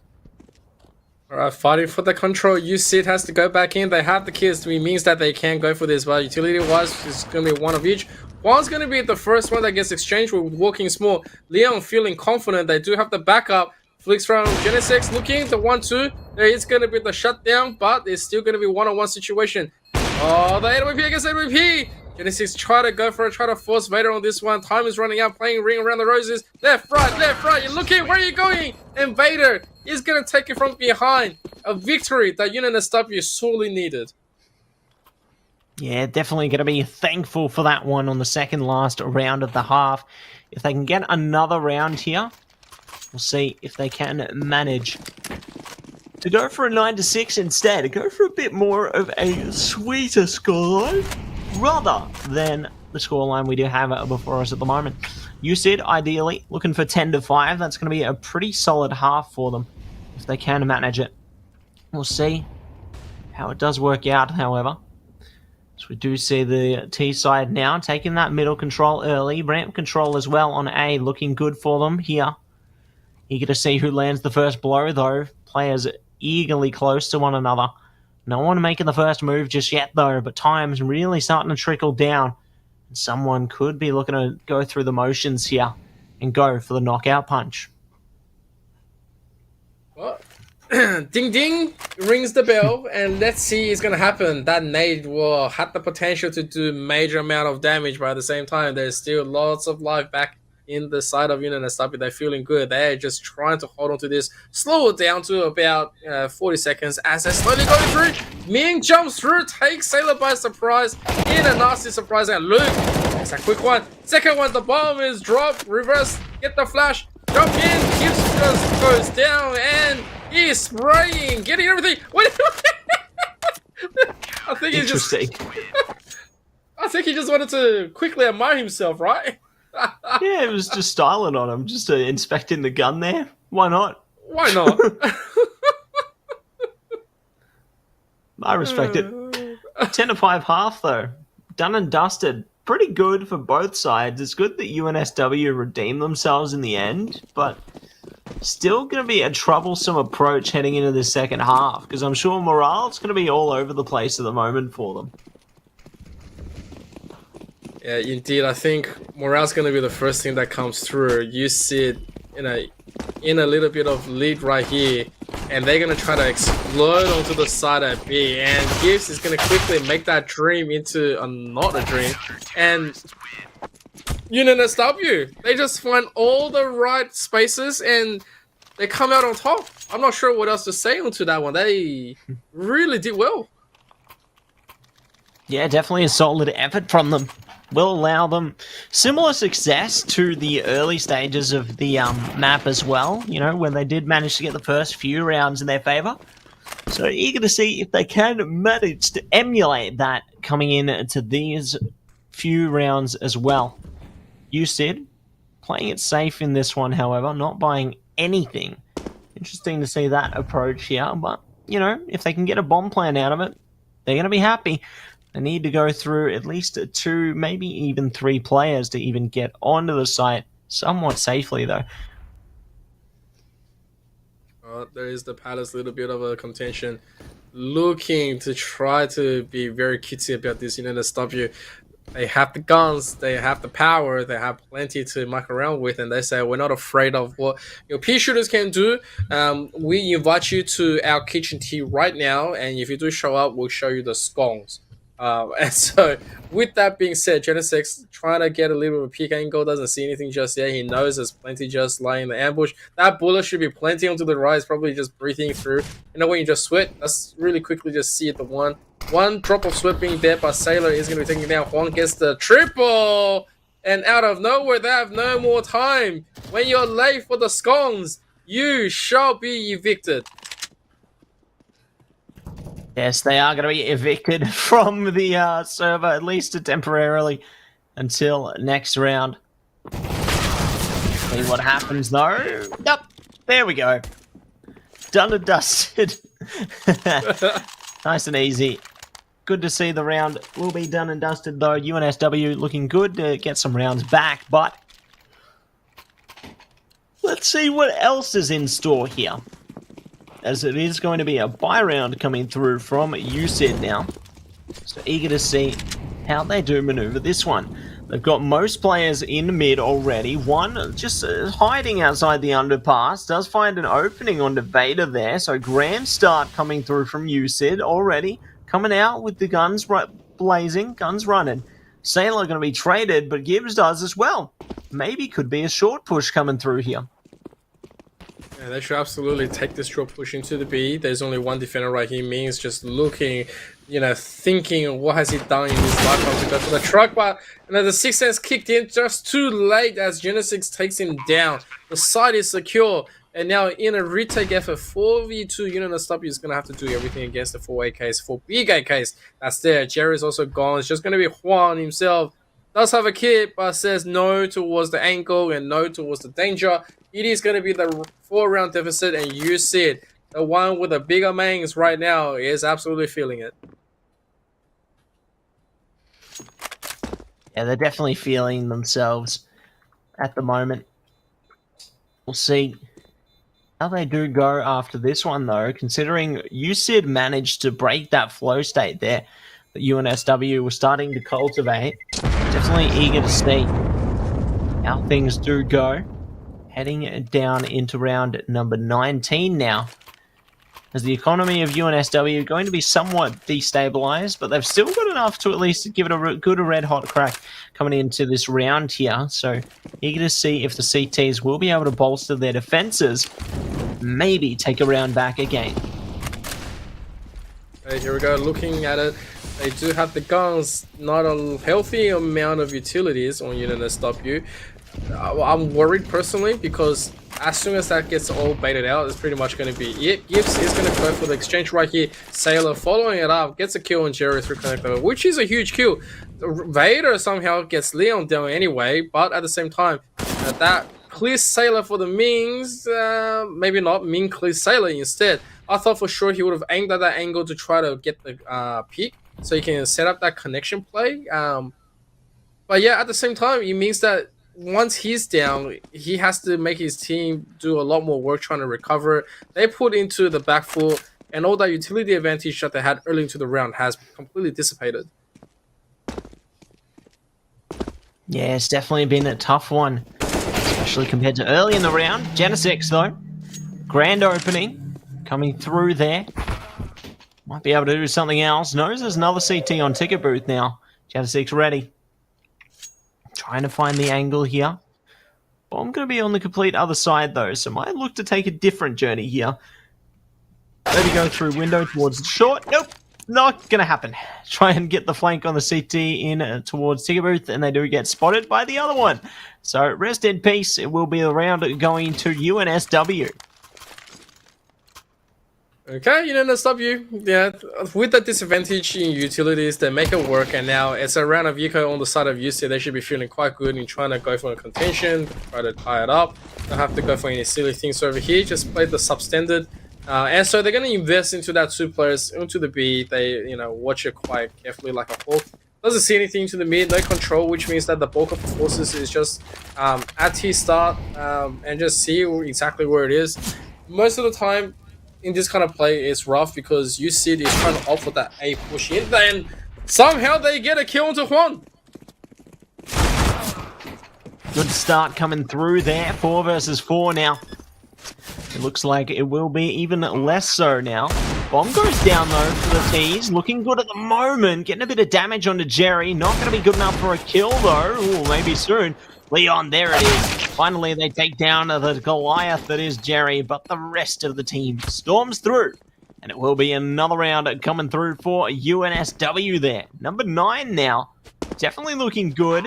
The T's going to be satisfied, however, with the fact they got the plant down there. That's going to boost their economy and go a lot of ways. You can see they're already managing to pick up those AKs there, can get those full kits of utility behind them. They've got that solid foundation. That's what they need to try and structure themselves towards that retake into the rounds here, because already UNSW, they're starting to pace their way up. They're getting close again. USYD do not want this at all. Oh, Genesis down. That's a huge power loss really early. That is very unfortunate for the side of USYD. UNSW should be feeling quite confident. Vader with that AWP can be doing devastating amount of damage. And they have to give a little bit of respect to what's going to potentially happen. UNSW take this one. Next one, especially shutting them down completely down in the spot, it means that it's going to be a non-contesting eco round. Power is definitely onto their side, but it's still a huge gamble still, because USYD, knowing for their prowess when it comes down to just taking it in stride, it's a little bit of an ebb and flow that will eventually go through their side. Jerry looking down through the smoke, doesn't see anything just yet. Just going to be hanging out Nest. At the same time, Paradiso and Leon going to get the boost, jump up, have a look. Hey, they are going to go for it. There's going to be the flash, doesn't really do anything. Nicely dodge. At the same time, doesn't really do anything else. Confirmation is that Leon tapped a little bit, but it's fine. Gibbs is gone. At the same time, they try to go for a crossplay. Executed in reverse, and the bomb is dropped. Jerry takes that one nicely. Almost gets calmed down himself as Paradiso is going to get this one down and try to recover the bomb as A is slowly being contested as Jerry finally gets taken down. And the burning was great. I take a boot. Yeah, definitely looking good at the moment. Fire will keep the CTs away. We'll see. They do find something else though. Vader creeping up, might go for a no-scope here. It looks like Roplico does get spotted through the smoke though. Vader gonna have to back off there. Min, good shot, does stop the bomb plant. Seconds remain here. The T's desperately need to get this one down. They need to hurry up. They're taking too much time. And it all comes crashing down. UNSW, they've managed to make it happen. I thought the pieces were coming together for USYD, but no! UNSW strike back. I didn't think that was possible because USYD has so much control. But you gotta give it to Jerry. He did everything he could to buy them some precious seconds and soft out to USYD. And while USYD was trying to get there, they lose Leon in the middle, and then they have to go back, waste some time from Paradiso, and then at the same time, it was just in a crossfight that they shouldn't have been able to take. And now 11-10, the contention is here. Lost by bonus does kick through UNSW. They should be pretty happy anyway to be closing this one to round 22. In the meantime, you're looking at Genesis trying to find that kind of power into the mid, but because he didn't find anything, has to quickly find something with his team, try to rejoin and confirm that nothing is being held. If you look at the way they're going to be set up, it's just going to be that one zip line into B, as the utility is just going to be the one set. And so, looking, poised, and we say, go, go, go. Go, go, go. Enemy spotted. Need backup. That can be back a little bit there. We'll see how things do go down now. Genesis, good start. Gibbs on a good angle towards Jail, though. Does find one back. Gonna be traded out by Paradiso and Genesis there. Great grand battle coming through on both sides, leaving us down to the 2v2 here. 37 seconds to go. No one knows where each other could be. Jerry does, though, but gets shut down by Luke, leaving it all up to Juan now. Into the 1v1. Genesis has the orb. Easily can get the shot and lands it.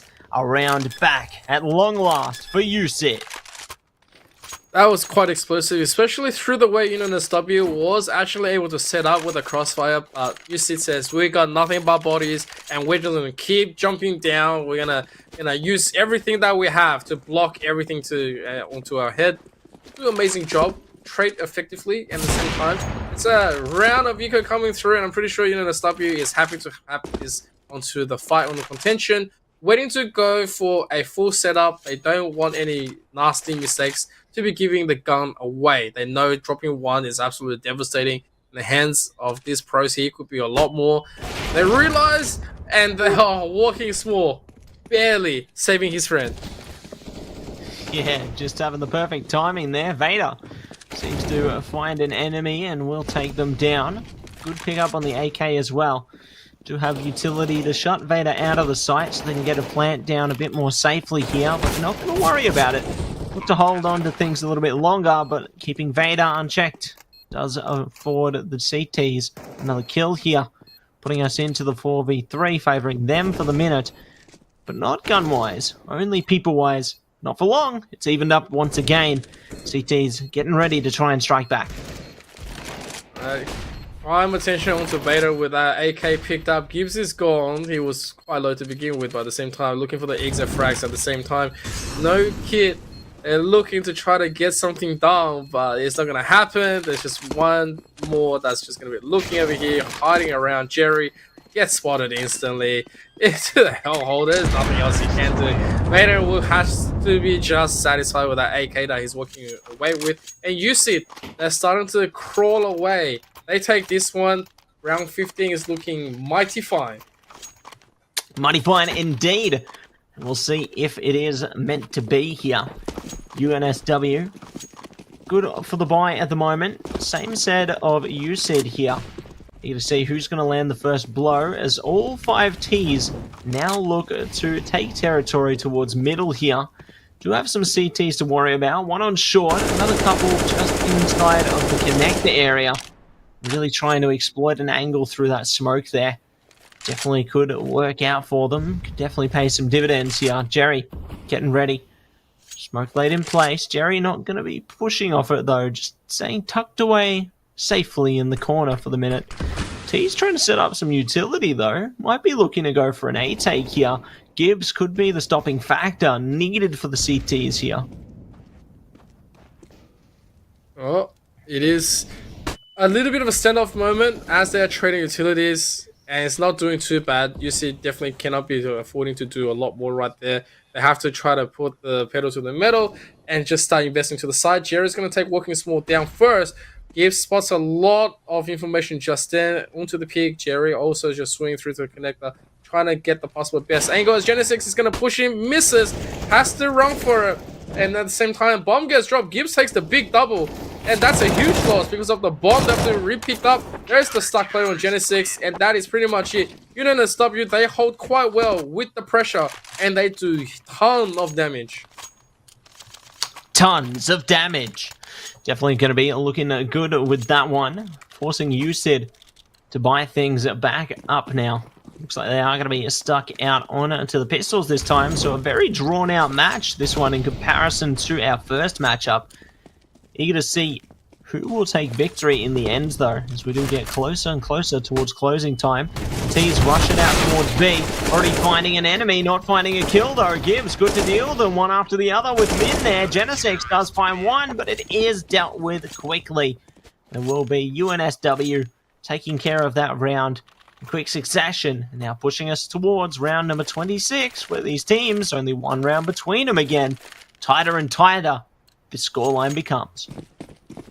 Absolutely, and this is the kind of scenario that we were talking about with UNSW. The catch-up potential is there. This is the one that they prove it all. AWP on deck, both sides have it. How they utilize is a different story because there's no mid control on the side of UC. They're really late to the party. This should not even be the thing. What they should do is just smoke it and see what they can do to try to go for a potential B push, but you know, they are going to execute that little bit of substandard where they buy the time for A to have a little bit of scout. Hang on a second. The bulk of their forces, they're not sure. The bomb carrier is sort of walking towards where Luke is, but okay. They are going to slowly hightail out of there. They said they have enough info to try to work with an A push. Yeah, sounds like maybe USYD have called the police. UNSW have gone unchecked for too long there. Now need to be round up to try and reinvigorate USYD's spirits here. We'll see what could happen, though, as they take this more calculated approach into the round now. Ready to set up their utility, getting prepared for the A take here. Full 5 committal. Getting ready for that stairs smoke and all the rest to follow in CT as well as around the site there. Really enjoying this classic setup we see here from USYD as they now look to pressure their way in. Juan going to be holding from underneath Palace there. Now looking to push up on the ramp players maybe. Thinking about it. Good flash. Does allow them a quick kill onto one. Maybe not another. Oh no. Jerry pulls through, killing their teammate as well as the enemy. Working out for both teams in a way there. Very interesting. Well, at least they get the plant down. It's another trade 1 or 2 situation. So as he have enough time, Paradiso, he's been shot from 2 sides, and it is now the 9 o'clock position. It is quite good. And UNSW, they have done it. It is time for the defuse. They should be feeling quite good about everything that they have performed. And the catch-up game is absolutely in beautiful momentum. And so 13 apiece, it is anyone's game to advance. Round 27, let's see who's going to be the one to take the lead. Who's going to be the one? It's going to be Emperor ZK to take the lead here in this one. No, it's going to be everyone looking good. A big shout out to our observer on the server there as well. I saw them giving a little nod to the teams doing well. I see you. No, keen to see how things go down in the server now. 13-13, even Stevens, anyone's game. All they need is 3 rounds for either side in order to take a victory here. And I'm certainly very eager to find out the outcome of this battle. Okay, this battle, as we well, hang on a second, 1 second, and we were thinking it was about to start. We were sure about it, but no, we weren't going to get it. And so a little bit of a block onto the beginning of Palace. At the same time, Sailor is going to slowly just wait at TRAM for a setup. Now, as you can see, there's nothing really blocking the side. They are still just waiting at the time. The incendiary is going to eventually go out, and they're just waiting. They know they don't have enough flashes. They don't have enough smokes to be dealing with this. There is going to be just pre-firing through. And there it goes. That's all of their utilities being thrown out. Gibbs and Vader, they do so much damage. They're taking everyone down. And on top, it's just Gibbs going down. UNSW, they take the lead. And that is a huge momentum shift. Definitely a huge momentum shift coming out there. UNSW will be able to take the lead here. 2 more rounds is all they need. USYD really need to get their heads in the game right now. Try and get a round back. Try and bring themselves ahead here. Otherwise, it could be game, set, and match on its way shortly. As the T's now try and rush it up towards the B side very, very quickly here. Good kills already coming out from the CT defenders. Great angles there. Holding underneath the apartments there, as well as towards jail. Doing a great job at just completely stonewalling the T's from any form of a successful attack. Danger is coming. USYD, they're able to gain such a momentum shift before, now being put into the back foot. Not sure how else to feel for them, but it is time for UNSW to rise above and take this one. 15-13, advantage is there. Let's see, what's it gonna be? What's it gonna be? It's gonna be great kills coming through already to start things off. Genesix though, trading it back twofold, looking to see if they can take some more. Gibbs does find one back there on a Luke. Definitely not going to be a fluke of a kill. And we do have a 3v3 situation, down to 2 now. USYD looking good. One. It's going to be the one on the victim side of that one. Men now trying their best, but does get bested by Paradiso. So definitely looking solid for our T side now. Could certainly be on track to take 14 here. Here's going to be Gibbs to find a kill back though. T's not letting up, however. Gibbs thinking must be the B side, but the T's, they've got other plans in motion. They're going A. Gibbs making the wrong move here. Oh, that is a little bit unfortunate. I'm not sure if that's what he was thinking from the back of his head. He's probably thinking, they should definitely be here. But nope. It's going exactly where you don't want it to be. And Gibbs, although he does have the kit, he has, a full set of utilities that he can work off. It is his round to show off just how confident he is, to gamble upon the chances of that possibility. He should not be saving at all. Gets that first one. It is huge. He's searching left, right, up, down, go up. Let's see. Does he see it? Nothing at ticket booth. Nothing at Palace. Nothing into the boxes. He's trying to clear as fast as he can here. And no, Paradiso denies that opportunity. 15-14. And that is the beauty of CSGO, baby. Round number 30. Here we go. One more round to decide. Is it going to be OT? Is it going to be game 3 on its way? That is going to be the big question yet to be answered here. Certainly eager to find out the result now. As our 2 teams look to position themselves adequately. Jerry, good stance on mid. T's trying to come towards it. One goes. No! The shot going to be missed. Jerry going to be absolutely unhappy about that one. We'll be holding short instead now. Good to backpedal, but the T's now going to be prepared for this AWPer. What a moment that it was missed. He's right in front of 2 people gaining out. That could have been the one to nail both in one hit. Opportunity lost, but it is still the beginning of this battle. Anything can still happen. Either we're going to go to OT or we're going to see a victory. And so let's see what's going to happen. As UNSW, they are poised to try to take this one. They're not trying to gamble anything at all. They're just playing purely on you coming to me. The defense is going to be here, and I'm not going to do anything to you. You see it. Wait for the time, and let's see, how well I play that reaction. And so investment is going to be there. There is going to be most of the players trying to bait the rest of, the stub queue. Unfortunately, as they advance, they are scattered. And so they quickly make the wise choice to hardtail together? Yes, they are. They're going to be gathering together, and B is the call. B is the place to be. Apparently, it will be a plentiful amounts of flashes to come out there. Jerry and Go get a couple of kills already. On the move, one after the other. Good kill back from Luke, though. Does keep their team spirits alive. Not for long, though. Zayla going to be able to find the trade there, but that is going to be all that you wrote. It will be UNSW taking away the series there, 16-14. Such a close endeavour all the way through there. I'm sure you've got to be proud of your Sydney universities, considering you're from Sydney. Yep. I was sort of like hoping. It was like, come on, no, nothing's gonna happen. Let's go. But even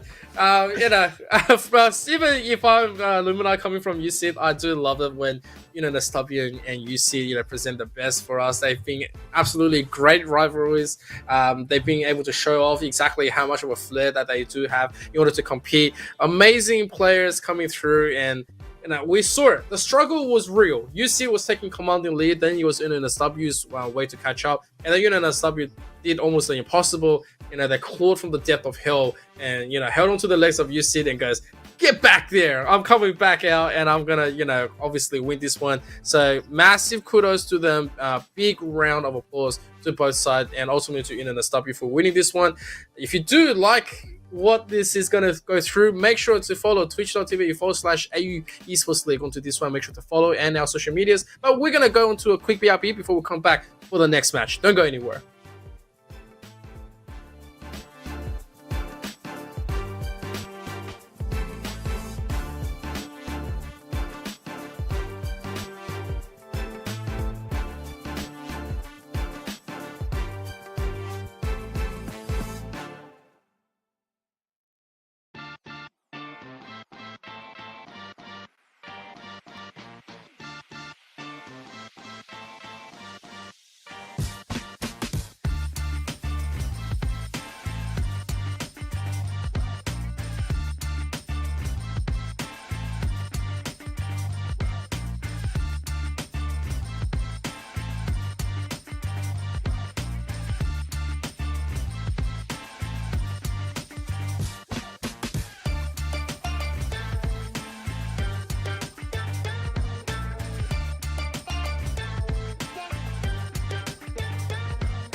Ladies and gentlemen, welcome back into the AEL University Elite Series of CSGO. My name is Empress ZK and I'm with the one and only Matzy. Going through tonight's cast, Matzy, we had a beautiful few games coming through. But before we do go into talk about them, we gotta thank our sponsors who's making AEL University Elite Series an absolute banger. Would you please do the honors? The honors? The honors, you say? Yes, I will. I'll definitely do the honors right now, Mr. ZK. With a pleasure. So, before we get into the show, let's thank everybody. Starting things off, it is going to be Predator Gaming, the gaming PC partner who provide high-end, gaming-focused PC solutions in both laptop and desktop formats, powered by Intel.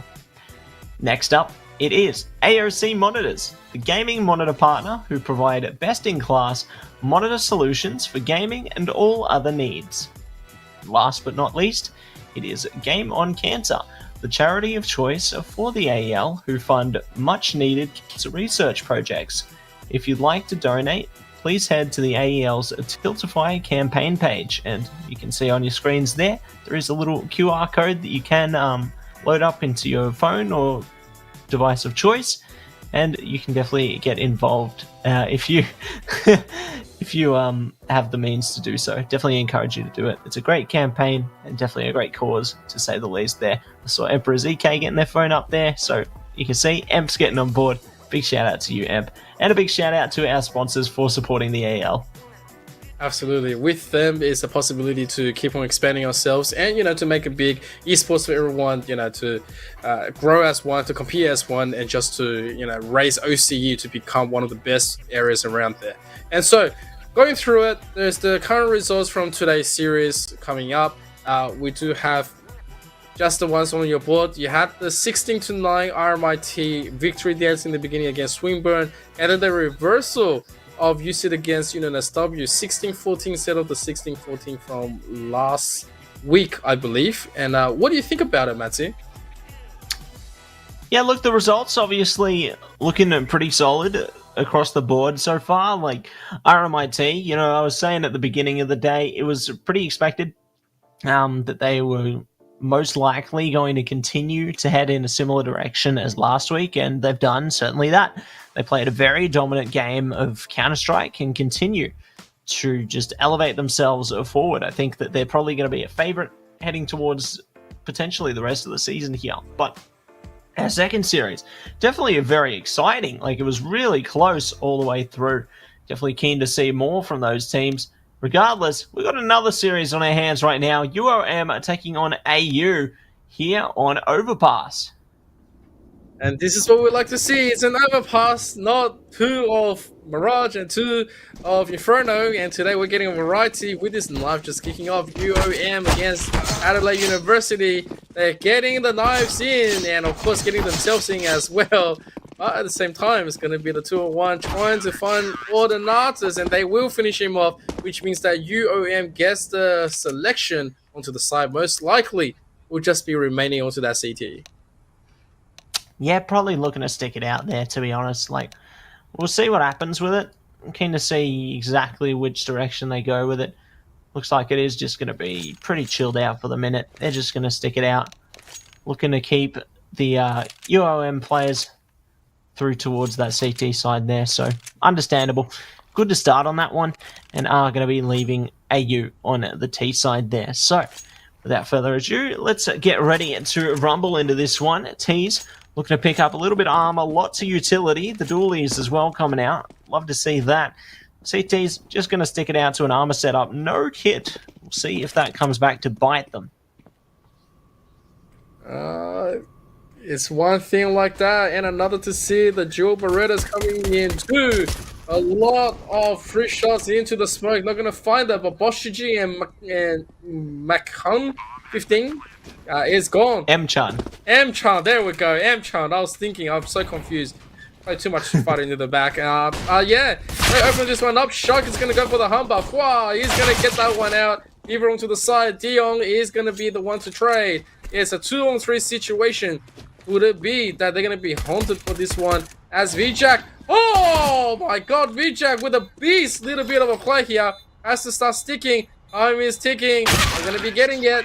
And Ricky's chicken Yeah, it's going to be taking it. Certainly going to be taking it there. Great start to the day for them here, as they will be able to take round number 1. Dooley's in hand. I'm going to be very satisfied with the outcome here. Let's see how the CTs respond, though. Not looking to come into this one with the force buy this time. They've got one deagle, the rest just staying pretty composed all the way through, not picking up too much out of it. You know, just holding on to their stock standard pieces of weaponry here. Eager to see how things do work out for them, though. Beaver on a nice tight angle with their P250 there. Just ready and waiting for what could come. No one approaching yet. Bosch does go down early. Beaver, good angle though. Does get found eventually, however. But at least they find an opening kill out of this one. Maybe they can get a gun out of it if they manage to get towards connector somewhat safely later on. And the Pleasant Doctor is done. And so, FWA, or FWA, as we like to call it, I really like it because it reminds me of, like, you know, just one of those anime characters going, you know, shaking. And so, as they are, M-Chun is gone by Autonatus. They open up a little bit of play, and they do find FWA as well. He does go down into that trade, and I say it's not too bad. 2-on-1 situation. They've taken a significant amount of damage as they do enable themselves with a plant. V-Jack, the one that gave the absolute miracle shot from the last round, can be looking to try to get something. Just one damage. Just looking to get a headshot. Well, with that one shot, gets dodged up. He now knows that he has to push and die for it. So 2-0. Adelaide University, they are up. They are up and they are ready for action. As we do see number 2 taken in their favour. CT's off the save though. Going to be good to buy into this one. So looking to see what troubles they could be trying to lay in place heading into the rest of this round here. As the CTs push up towards Party, but they do get a shot straight down there. Shug going to be good for that one, finding the shot through the smoke and clearing out a man advantage for the T side here. The rest of the CT is just going to be mostly holding towards B, as well as in the bathroom position outside A there, just keeping their options open. The T's are getting pretty close to A though, pushing up long there, taking that early control of bathrooms. An A-sided attack could be getting laid in place right now, which would be terrifying for the CTs, considering how much B-sided players they have here. Even if the numbers are there, they're going to try to give them a run. Then slowly though, UAM, they have made it back to try to reinforce as AU is trying to go for the setup. They do get the setup. The smokes are good. Incendiary onto the side, eliminate the possibilities of the entrance. That's a good pick angle, but Beaver is going to be good to make that little bit of an opening, which is why at the same time, unfortunately, Ricky's chicken, big fan. He's the biggest fan of them all, of that chicken. Gonna quickly get it. M-Chun is down. V-Jack also not long for this world. M-Chun to the side, one-on-one situation, looking to try to do everything and gets it. That is a huge kill, great aim, and UOM is gonna recover the round. Definitely gonna be happy with that one. Really well played from them there. M-Chun going huge. Managing to find 3 kills for their team there, getting the defusal, and with that, the round. Definitely going to reinvigorate the spirits early on for their team, and it's exactly what they need here. Keen to see how far it takes them, though, as AU now will be stuck out on to the pistols, and are looking to do a lot of damage with those ones. Go for a quick B take, maybe? Nope, it is going to be split up towards the connector and/or other potential positions here. Smoke already used up towards Monster, so they can't use that one too advantageously anymore on the T side. That could be scary for them, but they've at least got another flash to play with these pistols here. Maybe they might just try and overwhelm them through sheer numbers and force later. I'm eager to see how they attempt to maneuver the rest of this round. Yeah, I think they have to double think about exactly what they need to do in order to maximize themselves. I would say the best way for this, especially in the early rounds, and this is for any teams out there looking for this kind of like crazy, I have no idea, reactional play, is that if you do run out of utilities or if you just don't have that kind of like ability to play for, you should just be trying to bulk up most of your forces through long and try to get anything you can for it. because at the minimum you're gonna throw a back forth crossplay. And at the same time, you make sure UOM, your opposing side, is not going to be able to react within that same time. So, you can go for a far plan and get this one done. But at the same time, going through this little bit of play, you enable CT to punch you out very quick. Go for try to just keep on holding to the trigger, I guess taken down. And I guess that's just pretty much it. They get lots of damage still. Two kills is good. Yeah, definitely going to be good to start things off here for them. We'll see if they can manage to take it through to the finish, though. Not much time left. They do have enemies to deal with. I think they're just going to opt to save it here. Time is not on their side. The Pleasant Doctor maybe trying to take their enemy into the sweet good night, but no! Beaver does find them in the end, and so it will be counter-terrorist win. They do win the kill and the round. 2 for 2 now. They even it up. UOM. And never count them out. They are loving right now. They have plenty of confidence. Feeling those two, peeling it in at the same time. Coming in with full amount of utilities. Trying to just fight this one down. Making sure University of Adelaide University doesn't really come out on top for no reason. They do have the AKs back in, minus the Pleasant Doctor. He was trying to save it for his dear life. At the same time, you can just see the pace is being dictated by University of Melbourne. They have plenty of choke points being on held. No one's taking a little bit of a risk. At the same time, they're just holding the angles, and it is to their favor. Dion goes down, and yeah, the rest is gonna have to keep on waiting, getting their own opportunity. Yeah, getting their own opportunities here. Trying to see if they can manage to find even more. VJack certainly finding some more here. Almost good for 2 kills. Will not be this time around, however.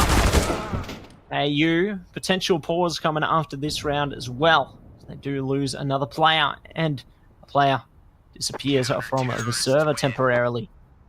So, CTs do win. Taking away round number 3 now. There we go. Timeout coming through. Potential game crash for AU here. Probably just going to be trying to get their player back into the server as quick as lightning. But still, it's been a really good start coming out on both sides. Like AU, they started strong, but then UOM really started to structure themselves, to rejuvenate, bring themselves back together, and even shape themselves up to pull ahead here. So definitely impressed with both sides so far. Speaking of, unpause going to be coming through. Dion has managed to make their way back into the server there. Dion GT always makes me think it's like Dragon Ball GT. I'm sure it might not be the case. You know what? I had the same thought when I first saw his name, casting a few seasons back. It's like, Dion GT. If he's not a character from Dragon Ball, then I don't want to know. He proved to be quite good. And right now, they were going to try to run through this Eco. Bosch is a little bit too far. And he does get the one. Oh, talking about Dion. Dion comes back and he says, hey, we'll take some extra stuff. And so, with 2 hero kills, he does get put down by VJack because he was quite low. But still, 2-on-3 situation, doing as much as they can. The damage is there. Just the one gun picked up, getting a little bit low. Ordonato's trying everything he can to muster through, but it's still going to be finished up by VJack, who is being solid for University of Melbourne. And so it's 4-2. Adelaide University is gonna have that AWPA on the Pleasant Doctor instead of Dion. And let's see what the change potentially could be. Absolutely. Keen to see what changes are going to be coming through there, as it will be UOM taking a 2-round lead now. AU going to try and see if they can manage to recover in this one. Got a lot of utility to work with here, so definitely can be actionable for them, as it looks like they're tied to take point towards the bathrooms already. Just pondering on party is Shug. They've got enemies around the corner on both sides. See, already taking a bit of damage there, showing resistance, revealing their cards. But it will be the CTs laying the cards in place. Royal Flush flushes away 2 players. Gotta love it. A Royal Flush is the best hand ever. If you guys don't know how to play poker, it is the 10 Jack Queen King Ace of the same suit, and it is the one that trumps everything out. And so, with 3 players down, an AWP and an AK in hand, they try to make this long play. Mchon is gone. They know exactly where they're going to be. There's utility coming out. There is also going to be Bosch GG from the side, looking to try to go from the flank. Got to be careful, not really looking. There is going to be the Pleasant Doctor onto the side. He is just stopping, trying to make it. But at the same time, the angle is good. Ordinatas is drop, and Bosch GG cleans the rest. 5-2. UOM played that one into absolute perfection. Yeah, they've really got a solid grasp on it now. You can tell that they're starting to get into this flow state of rounds. They're managing to maneuver accordingly, finding the openings they need to exploit, and AU just unfortunately not able to react accordingly. Maybe this round they might be able to catch them off guard by a bit of surprise, considering it's the eco round. They've got the CZ, a few Tech 9s there, and the Deagle, so maybe they can rush past them. Maybe get a surprise kill or 2 here. I'm eager to see how they do play with it though, as they're taking it slow for the minute, but they have to. If they go out too brazenly, those CTs are ready. They've got the orbs prepared. They're ready to just completely blow these players away. So they really have to tread lightly. Softly. 1 foot in front of the other, and make sure it is, the ball of your foot, putting that down first, from the toes into the heels. That is probably one way that I can do it.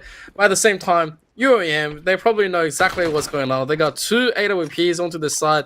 The way that they're going to be looking like this is going to be exactly like a hawk looking for the worm.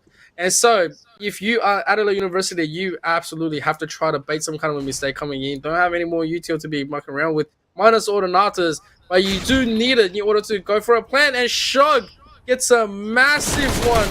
M-Charm, as they explode to the scene, VJack gets traded, Beaver onto the side, hits the head, sprays it down, transfers well, and the bomb is down. They avoid a disaster, and they're just looking for Dion GT to be finished off, as Dion slowly looking at the walkaway, looking through or potentially what life is supposed to be, trying to do the damage, and trying to think just how powered up he needs to get. I think they need to go even further beyond. Dion does go, taking Dion GT to the next level. But unfortunately for them, they're going to have to concede the round, but it's not at a complete loss. I mean, losing a round for a full-blown AWP, I'll take it. That is for sure, and they certainly will be taking it in to round number 9 here. Eager to see if this allows the T's to shine through, because I know on the T side of Overpass, sometimes it can be a bit more difficult to find that use for the AWP, but ultimately, I think there's still good opportunities for it, particularly where Dion's going to be posted up now. They're waiting outside Party, potentially towards that A-long position, playing the long game there. Definitely can find a use case for this one. Eager to see if they find an opening now, because there is players lurking nearby, and they might get caught. No! Dion misses the shot. Oh, Dion hooked you up, hyped you up so well. The first opening shot is not there. That is not good to see. Pleasant Doctor meanwhile gets taken out by Beaver, and so Adelaide University trying to get a little bit of dominance onto A, trying to make sure that they slowly walk this one through as they're going to quiet position of the smoke. Okay, jump. Oh no, just barely gets one in, and press it into Bosch, who was unprepared in that one. Here comes the Pop Flash, trying to get a little bit of an opening, but there is just 2 kills, making UOM look absolutely like Fortress Masters. Yeah, definitely looking solid for the moment. And we'll see if they are going to remain masters of the realm here. As Ordinatas does look to push up now, getting the opening onto FWA. Going to see if they can find another as well, cutting it close, but VJack pulls through and will take number 7. It's good that the CTs were able to react accordingly there, taking away the AWP player and taking away the rest of the team's lives as well.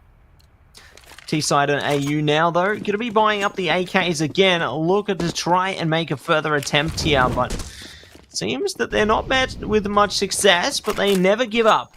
They're still going to try their best to find an opening, and B-side is where it's at. Should never give up, and all the players just, oh, they splat around. VJack takes that one quickly. takes the 2. Shark finally puts him down. Beaver to the side, sees the bomb right in front of him, calling for support. He's turning, he takes it again. One from behind, and they are going to quickly react to it without losing too much coming out. And Adelaide University with 6-round deficit need to rethink what the strategy is going to be potentially coming in, because UAM has won their side. They're happy about it. It's the result that you don't want to see when you start on overpass, but it is one that you ultimately have to face. Yeah, they have to face the music sometime. And eager to see if they are going to face it head on here and now. As the T's look to push up here through connector. Trying to see if there's any openings towards A short or even B short. They've got options here they can play with. CT is going to be posted up in bathroom though. One towards long and one just holding the other entrance for the minute. Bosch ready on a tight angle. Does have the opening.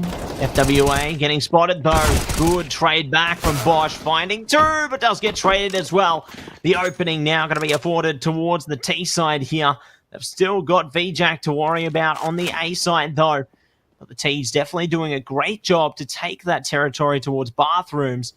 Now they have more openings to play with. Less players to deal with. And more options before them.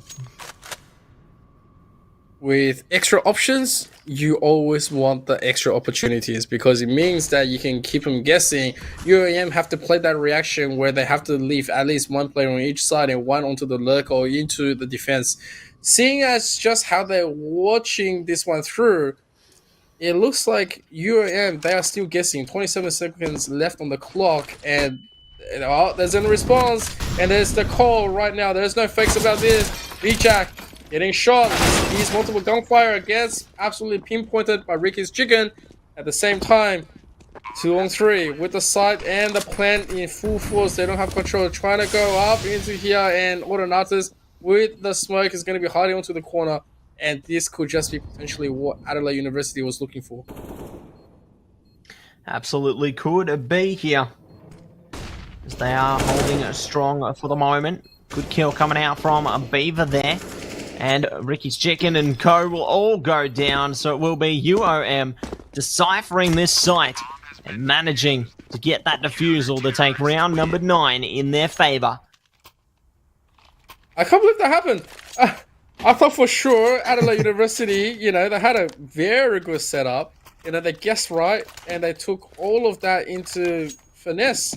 And then it was all for naught in the end. And I'm actually a little bit disappointed with what just happened. But don't mind me onto that one, as UAM is performing out of their minds with a 7-round difference. They have that AWP again, and he's going to throw the nade. Unfortunately, it's just off the angle, doesn't really get too much out of it. And in the end, has to retreat and forces the Bosch to go to the side. Woo! Lovely shot on the reaction. Yeah, forcing them back, but it doesn't matter because Bosch is ready to attack, finding 3 kills already in the round. Surely not some more. They find the 4-piece, and the CTs pick up the pieces there, taking the orb back and just completely strongmanning it way through that round. Great stuff coming out from UOM to take double digits there. Few more rounds remain in this half, and the pressure's on for AU to try and take something back. 10-5, ideal scoreline for them. But anything else really gonna sting.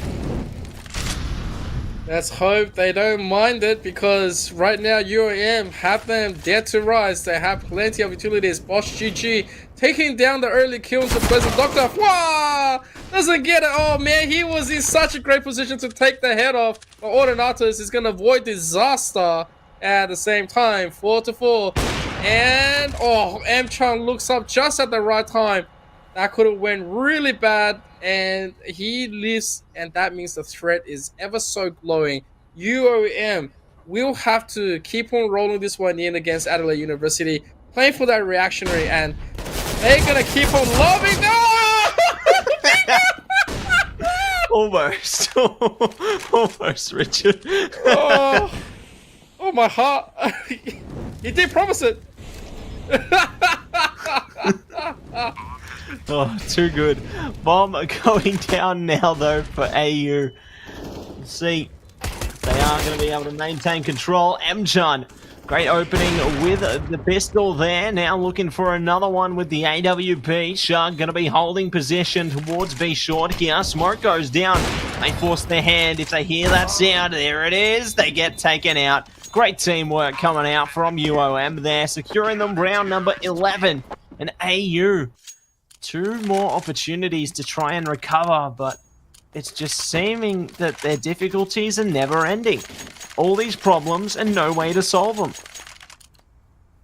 Well, throughout this competition, I highly suggest to rewatch the VOD and see where your positions lie. There's definitely some work that can be done over the period of weeks competing, and it's never lights out, right? So you just keep it rolling, do whatever you can, take a few more AWP shots from Bosch GG, and really just see what else you can do, because at this second, whatever you do, it's going to be considered, a potential of, raising yourself back up. See? The pressure right there. Will Bosch GG to miss it. The pressure is there to be going in, but he comes back, gets the support, trying to play this one, but Dion sprays him down, and there is still a little bit of life left with them as, there's going to be Shug trying to solo bolo into this adventure 1-on-3 situation with that AK, no more utilities, and saying that I will take this duel, and just really going back before to the previous round. Beaver did promise us that he's going to try to get a knife, and so we're going to keep on holding on to him as Shark gets another one on Beaver. I swear to God, I just jinxed him. He was probably searching and trying to go for the swing. Love to see it, honestly. We'll see if they can go for it soon. Shug, we hold. Oh no!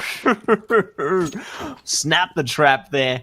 FWA ready and waiting to pounce on their prey, and it will be the end of the day there. 12-2 now on to round 15. AU desperately need a lifeline here. They need some kind of way to just bring themselves back. It's a lifeline. They aren't getting their souls back at the moment. See if they can manage to bring their way back into the game, though, heading into this next one. They've got plenty of weapons, maybe not the best ones, but it's still enough to get them started. They do head strong. VJack saying, no, if we get a kill, we're going to steal one too. Seems FWA will go down, though. Bosch good to trade it. They slowly, Beaver waiting to the smoke. Oh, my boy! Oh, my boy! No pressure, no pressure. He's obviously doing well. Beaver is just crazy. He's an absolute, damster, I'm gonna put him, right? He's the Beaver. He builds the dams. He's the meister of it. And if he does get a solo knife out of here, because I'm just gonna dance on stream, because it's an absolute beautiful thing. But he does see it. It's a little bit too far, so he's gonna quickly and wisely back that one up as he's gonna get pushed.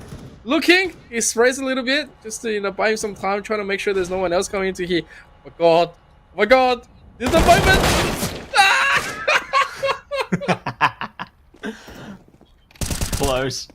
Close indeed. VJack gonna be the one to take a kill back there. Will be Ordinatus taken down. Good for a few. Bosch cannot pull through, and it will be VJack creeping up the stairs, waiting to see where Dion may be. Will they be able to strike fiercely?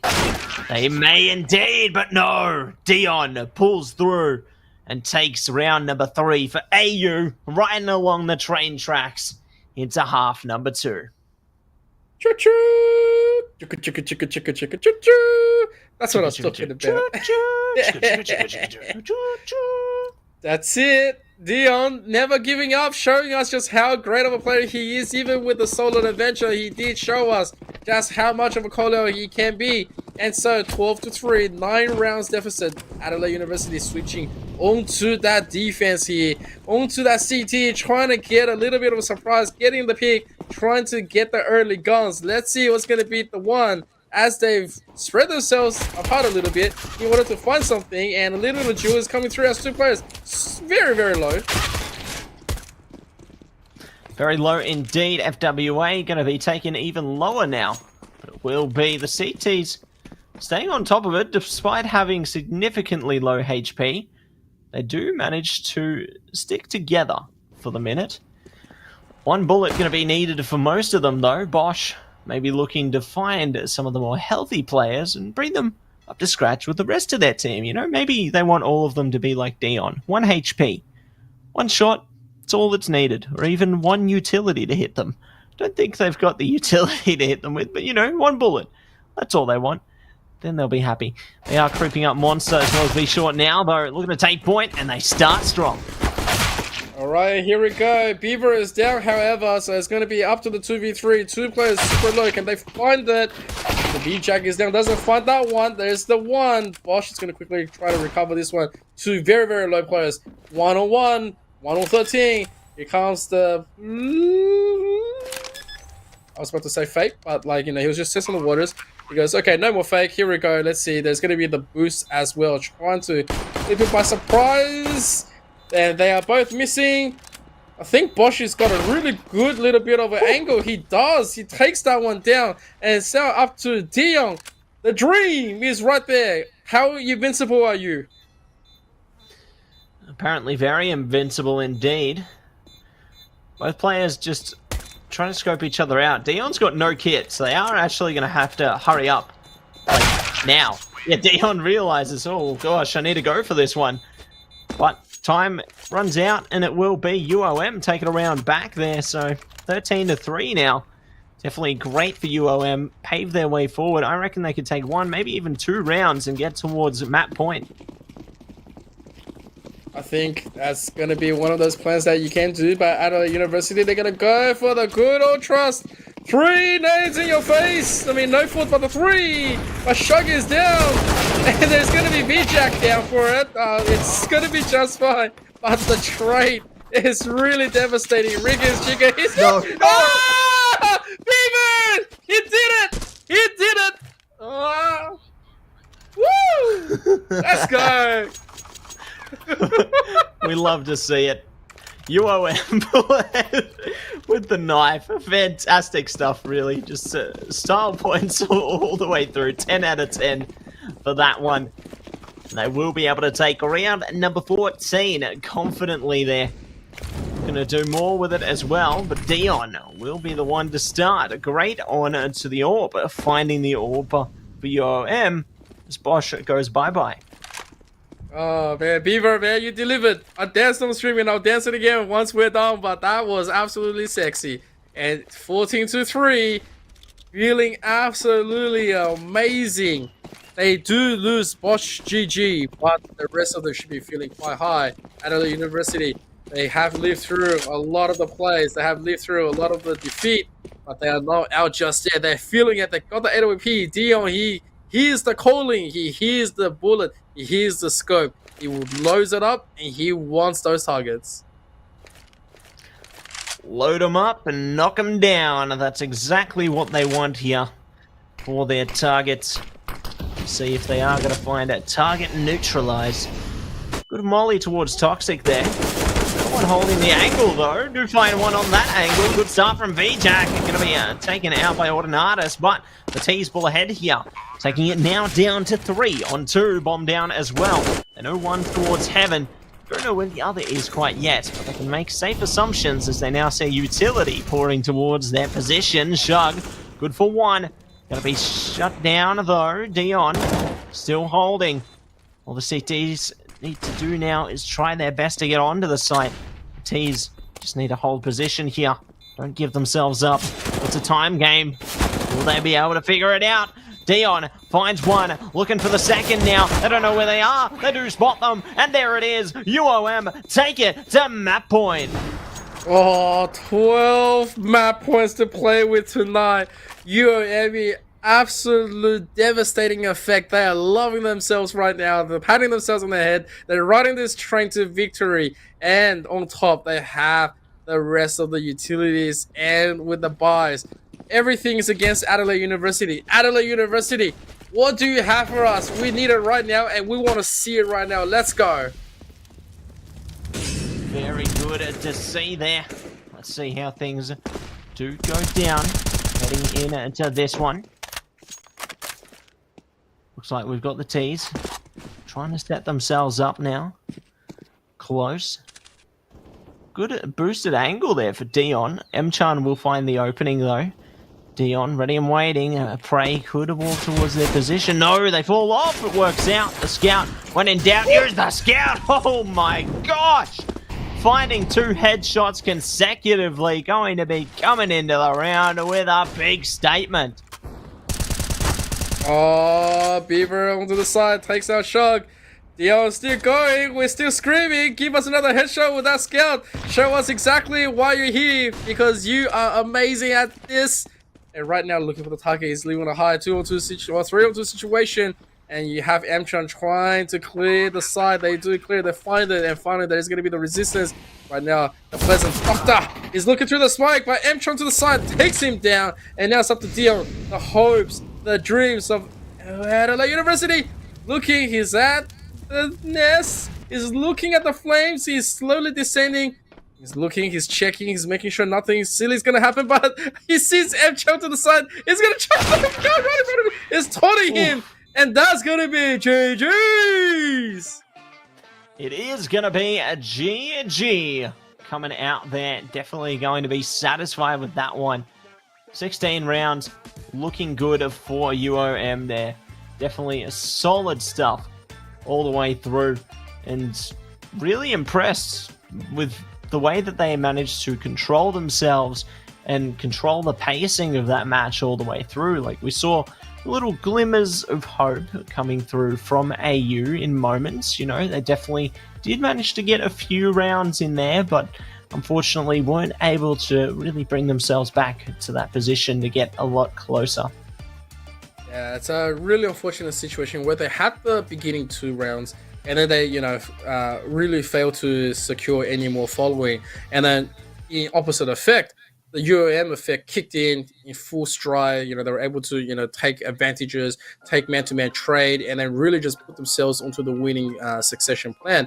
And they kept on executing that. And yeah, Adelaide University has a lot to work through towards what just transpired. I mean, Dion GT is right there. Like, there's my Goku, right? There's the Ultra Instinct one. There's the Super Saiyan 3 form. Probably arrived a little bit too late. Was charging up. You know how Goku just charges for a full episode. Sometimes it turns you to like 10 maybe episodes. 10. Yeah, pretty much. And so, like, there's nothing to say that you're bad as a as a skill in terms of person. It means that the team synergy hasn't really exploded just yet. And so I'm curious to see what Adelaide University is going to come back with, because they have so much potential that they can work with. They're still a rather young team into playing against UOM, against RMIT, against Swinburne, against UNSW. So we shall see what exactly is going to happen throughout the last few weeks that is going to go through for Adelaide University. And on top of that, we hope you're enjoying this. Beaver, this is what I was doing when you did knife. It's like, woo! Yeah, he delivered. Hope you like that. Don't go anywhere. Make sure to follow this channel, and we shall see you very soon.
Ladies and gentlemen, welcome back into the AEL University Elite Series of CSGO. My name is Emperor ZK, once again with Matsy, the one and only. Matsy, take us through just what transpired. Well, I'll take you through a bit of the journey here. You know, it started off like this. It was like chuk, chuk, chuk, chuk, chuk, chuk, chuk. And then like sing, sing, sing, and then like and then like beep, beep, beep, beep, beep, beep, beep. You know what I mean? No. It started off with a lot of exciting action here today. We'll take a look at some of the results to see exactly the journey that we went through. We obviously started off the day with a very hot and spicy series between RMIT and SWIN. RMIT continuing their dominant streak all the way through there, looking to bring the intensity forward into this week as well. Following suit, we did have the battle of the Sydney-based universities. You know, University of Sydney versus University of New South Wales there. So definitely a very close one in that one, and a very dominant affair coming through from UOM, which I believe, if I'm not mistaken, might be putting them close to that lead position, maybe. Yep, I think that is going to be it because UOM they took a 13-round scoreline, I guess, and that's where the difference is. And I guess, look, it's a great position to be in if you are on top of the leaderboard on the second week going through, and UOM should be feeling very ecstatic about it. And so moving forward into the next match and the final one of tonight, it is going to be UTS against Monash, and I really just seeing what else we do have for the remainder of this final game. I'm looking forward to a more closely contested game. You know, you don't have RMIT anymore, and you know UOM has already played their match. So now, going to this, right? We saw Monash play last week. You know, it was a different kind of a set though to what we were used to. And then, you know, obviously there was a lot of mistakes that was committed and a lot of things that was already highlighted. But then again, they did go up against the Titans, and at the same time, UTS at the same is, you know, someone that's being able to compete quite well in the past. And now being another university from Sydney, let's see what UTS has in the bag of tricks. I think there's plenty of things in the bag of tricks. You know, maybe they can pull a rabbit out of the hat. Maybe they can pull a kill out of the hat. Who knows? I reckon they might be able to pull a map or two out of that hat as well. I'm definitely eager to see how this series does go down, though. I know both these teams, you know, they had an interesting first week, and I'm keen to see how coming into week 2 they do manage to perform. It's going to be an interesting affair for both of these teams. You know, they've definitely got their work cut out for them, especially being the last match of the evening. They've probably had a chance to maybe see some of the other matches that have been on broadcast here today, and maybe, you know, they might have figured out a strategy or two which they might be able to implement into their own gameplay heading into their last series. Or, you know, maybe they just say room, and then they manage to teleport things straight through into the server. Who knows? There's a lot of possibilities here, Richard. I like possibilities, and I really like the way tonight's been shaped up with everything else. And once again, we're going to go back into Inferno, see who is going to be the one to come out on top onto this knife to dictate the pace of the game. As we get that one onto the road, there is going to be one for each side, but everyone's going down, 3-on-1 situation, and that's going to be Monash coming in strong. They get to decide, and it can be an absolute banger for them in the beginning if they choose to go for something like a switch. Yeah, I'm eager to see if they are actually going to go for the switch here. Ooh, there we go. We've got Monash on the CT side here, UTS on T. So there you go. I think we did see a change up there, if I'm not mistaken. There we go. So keen to see, interesting. Keen to see how things go down heading into round number 1 here, as we do have UTS opting for the more aggressive approach into this one.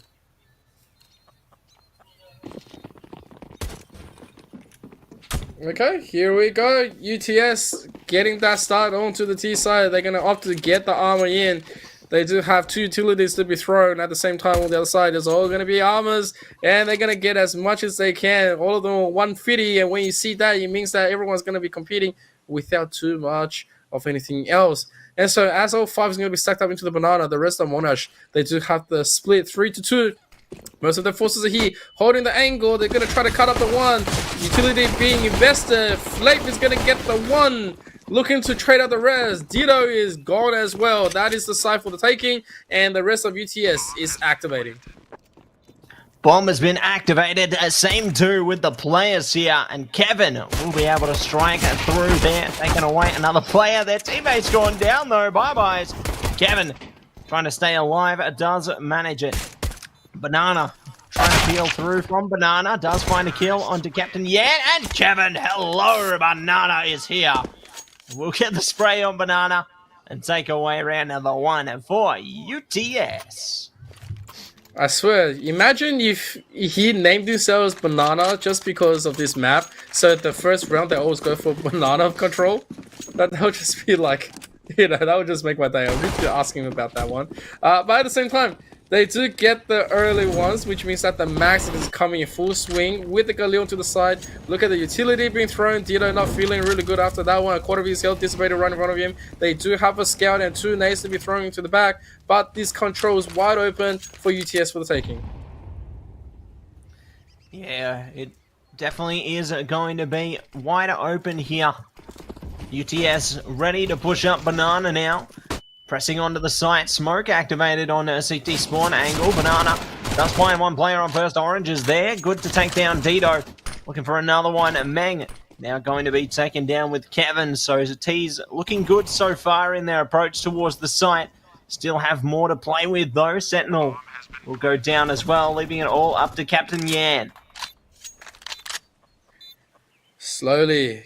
Captain Yang 9 slowly going through. He's looking into the rooms, and he's just being gunned down. A very awesome round coming from UTS. They win without dropping a single member, and this is a little bit of predicament because when you get this kind of momentum going, what UTS will have the option to do is just rush in your face, because once again you can't afford, and because you didn't get any of the other results that you wanted, not even a single kill, which means that you can't really get anything else. 4 nades are going to come through. At the same time, they're going to go and push the other side, and that is the smartest move you can do. They're going to quickly find Banana, take him down, at the same time take some damage. All other members slowly creeping towards that A, getting the open and avoided most of that offense.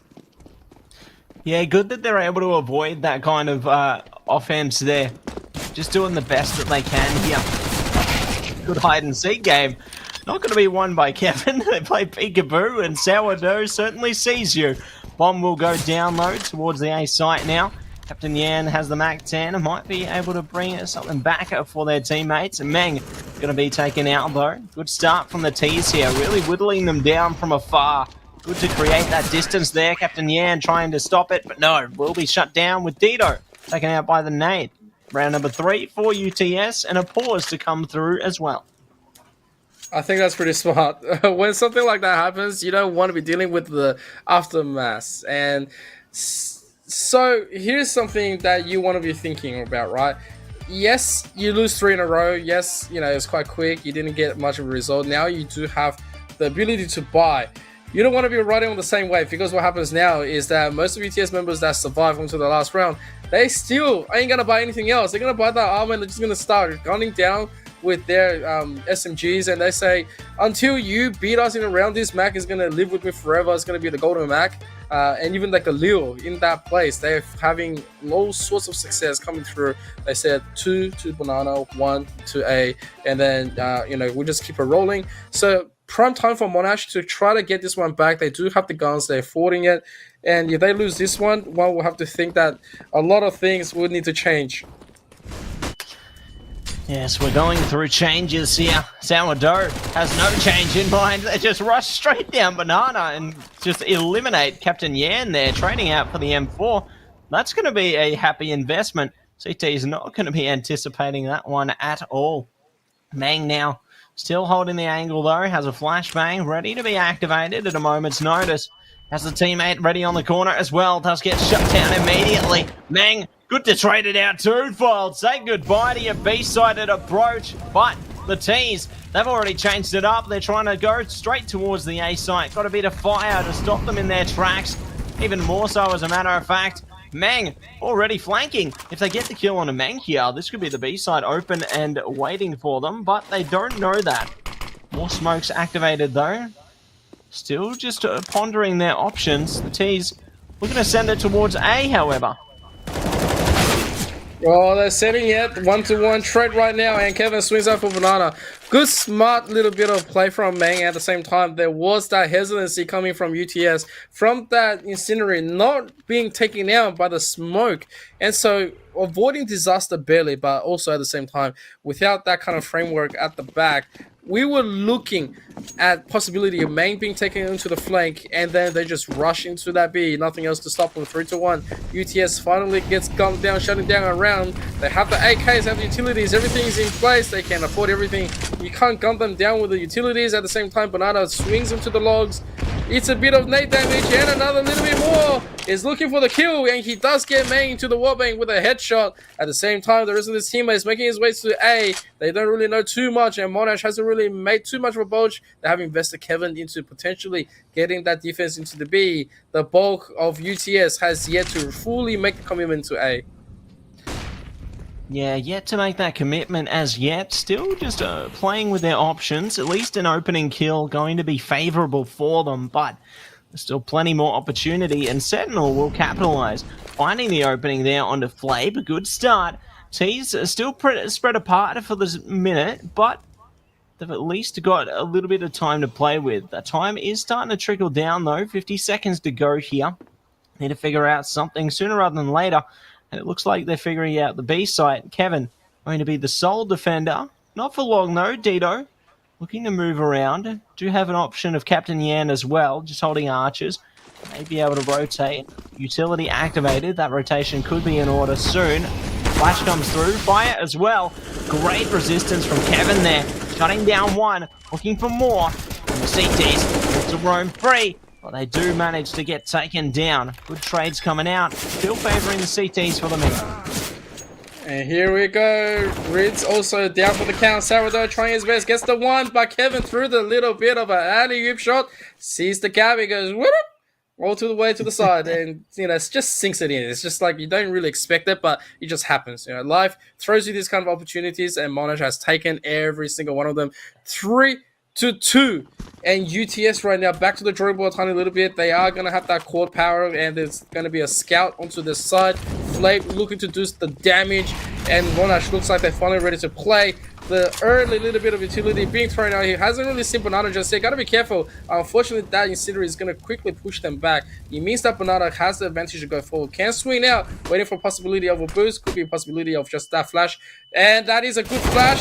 Can he find it? Yes, he can. Trace this one. It is also going to be in favor of Meng. So 2-for-1 trade. And now to the rest of the squad at UTS.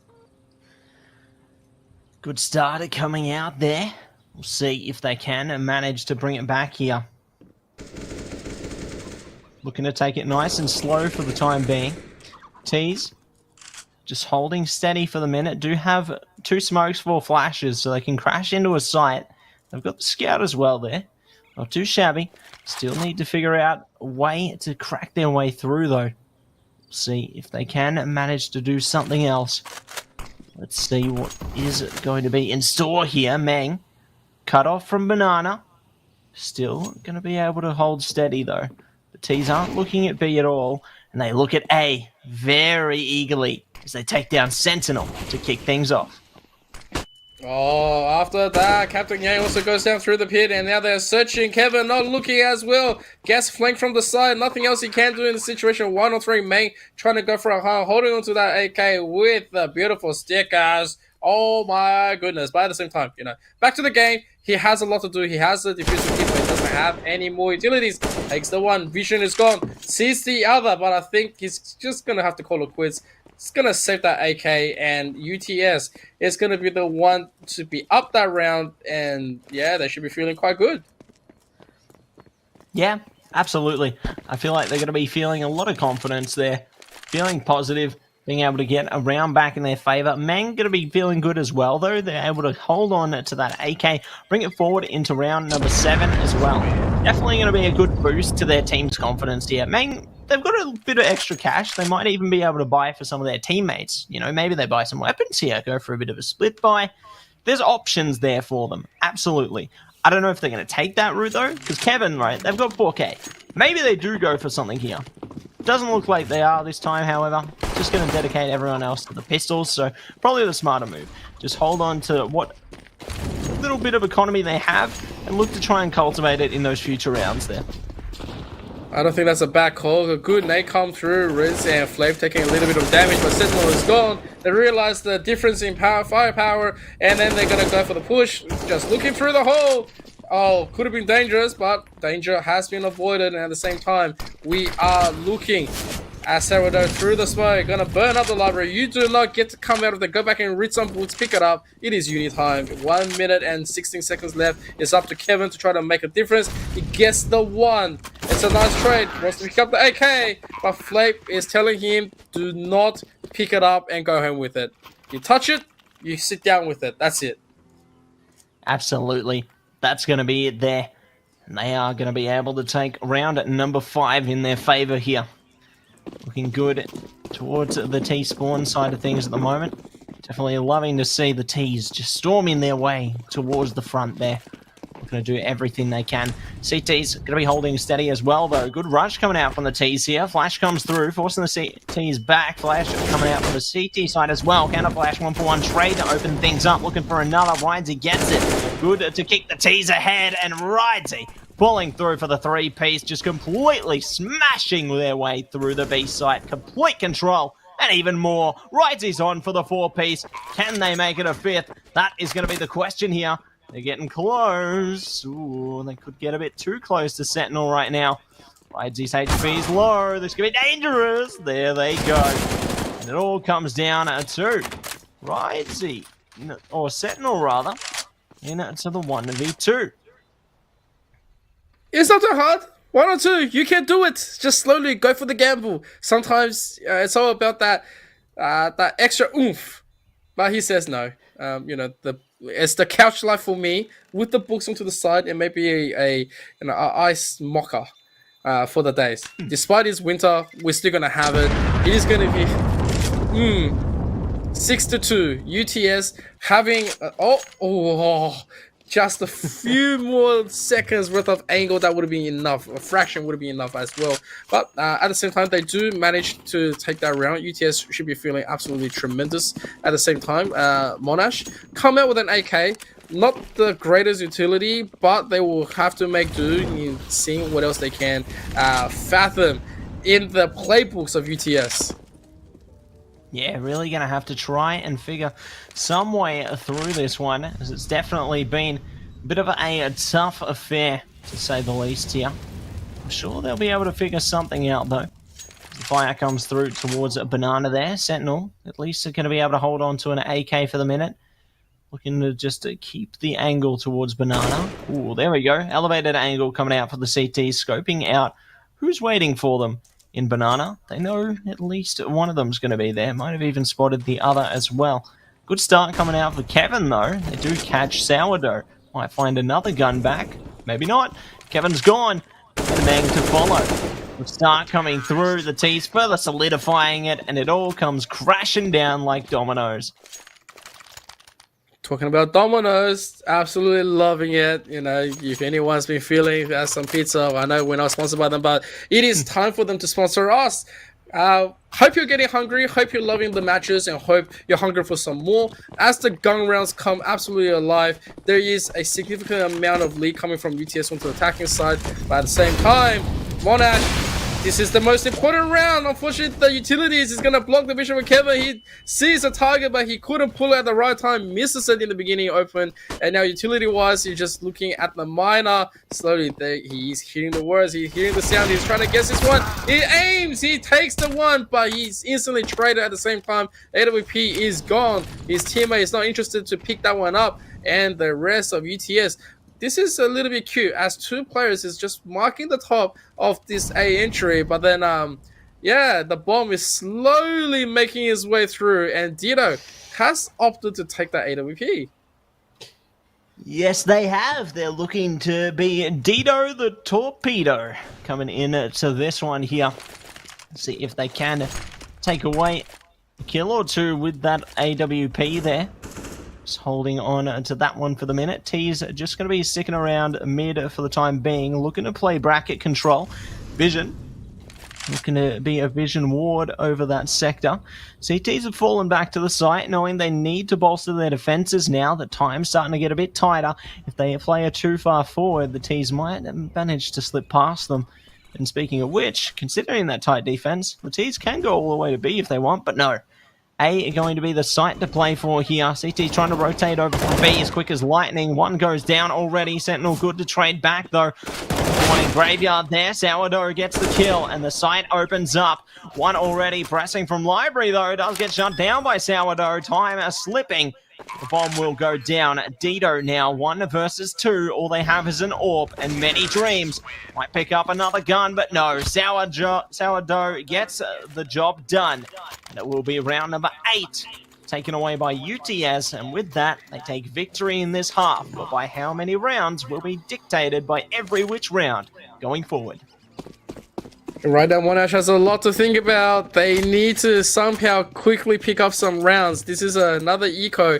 Comes out, 2 nades in hand, looking to do some damage, looking at the earlier ones.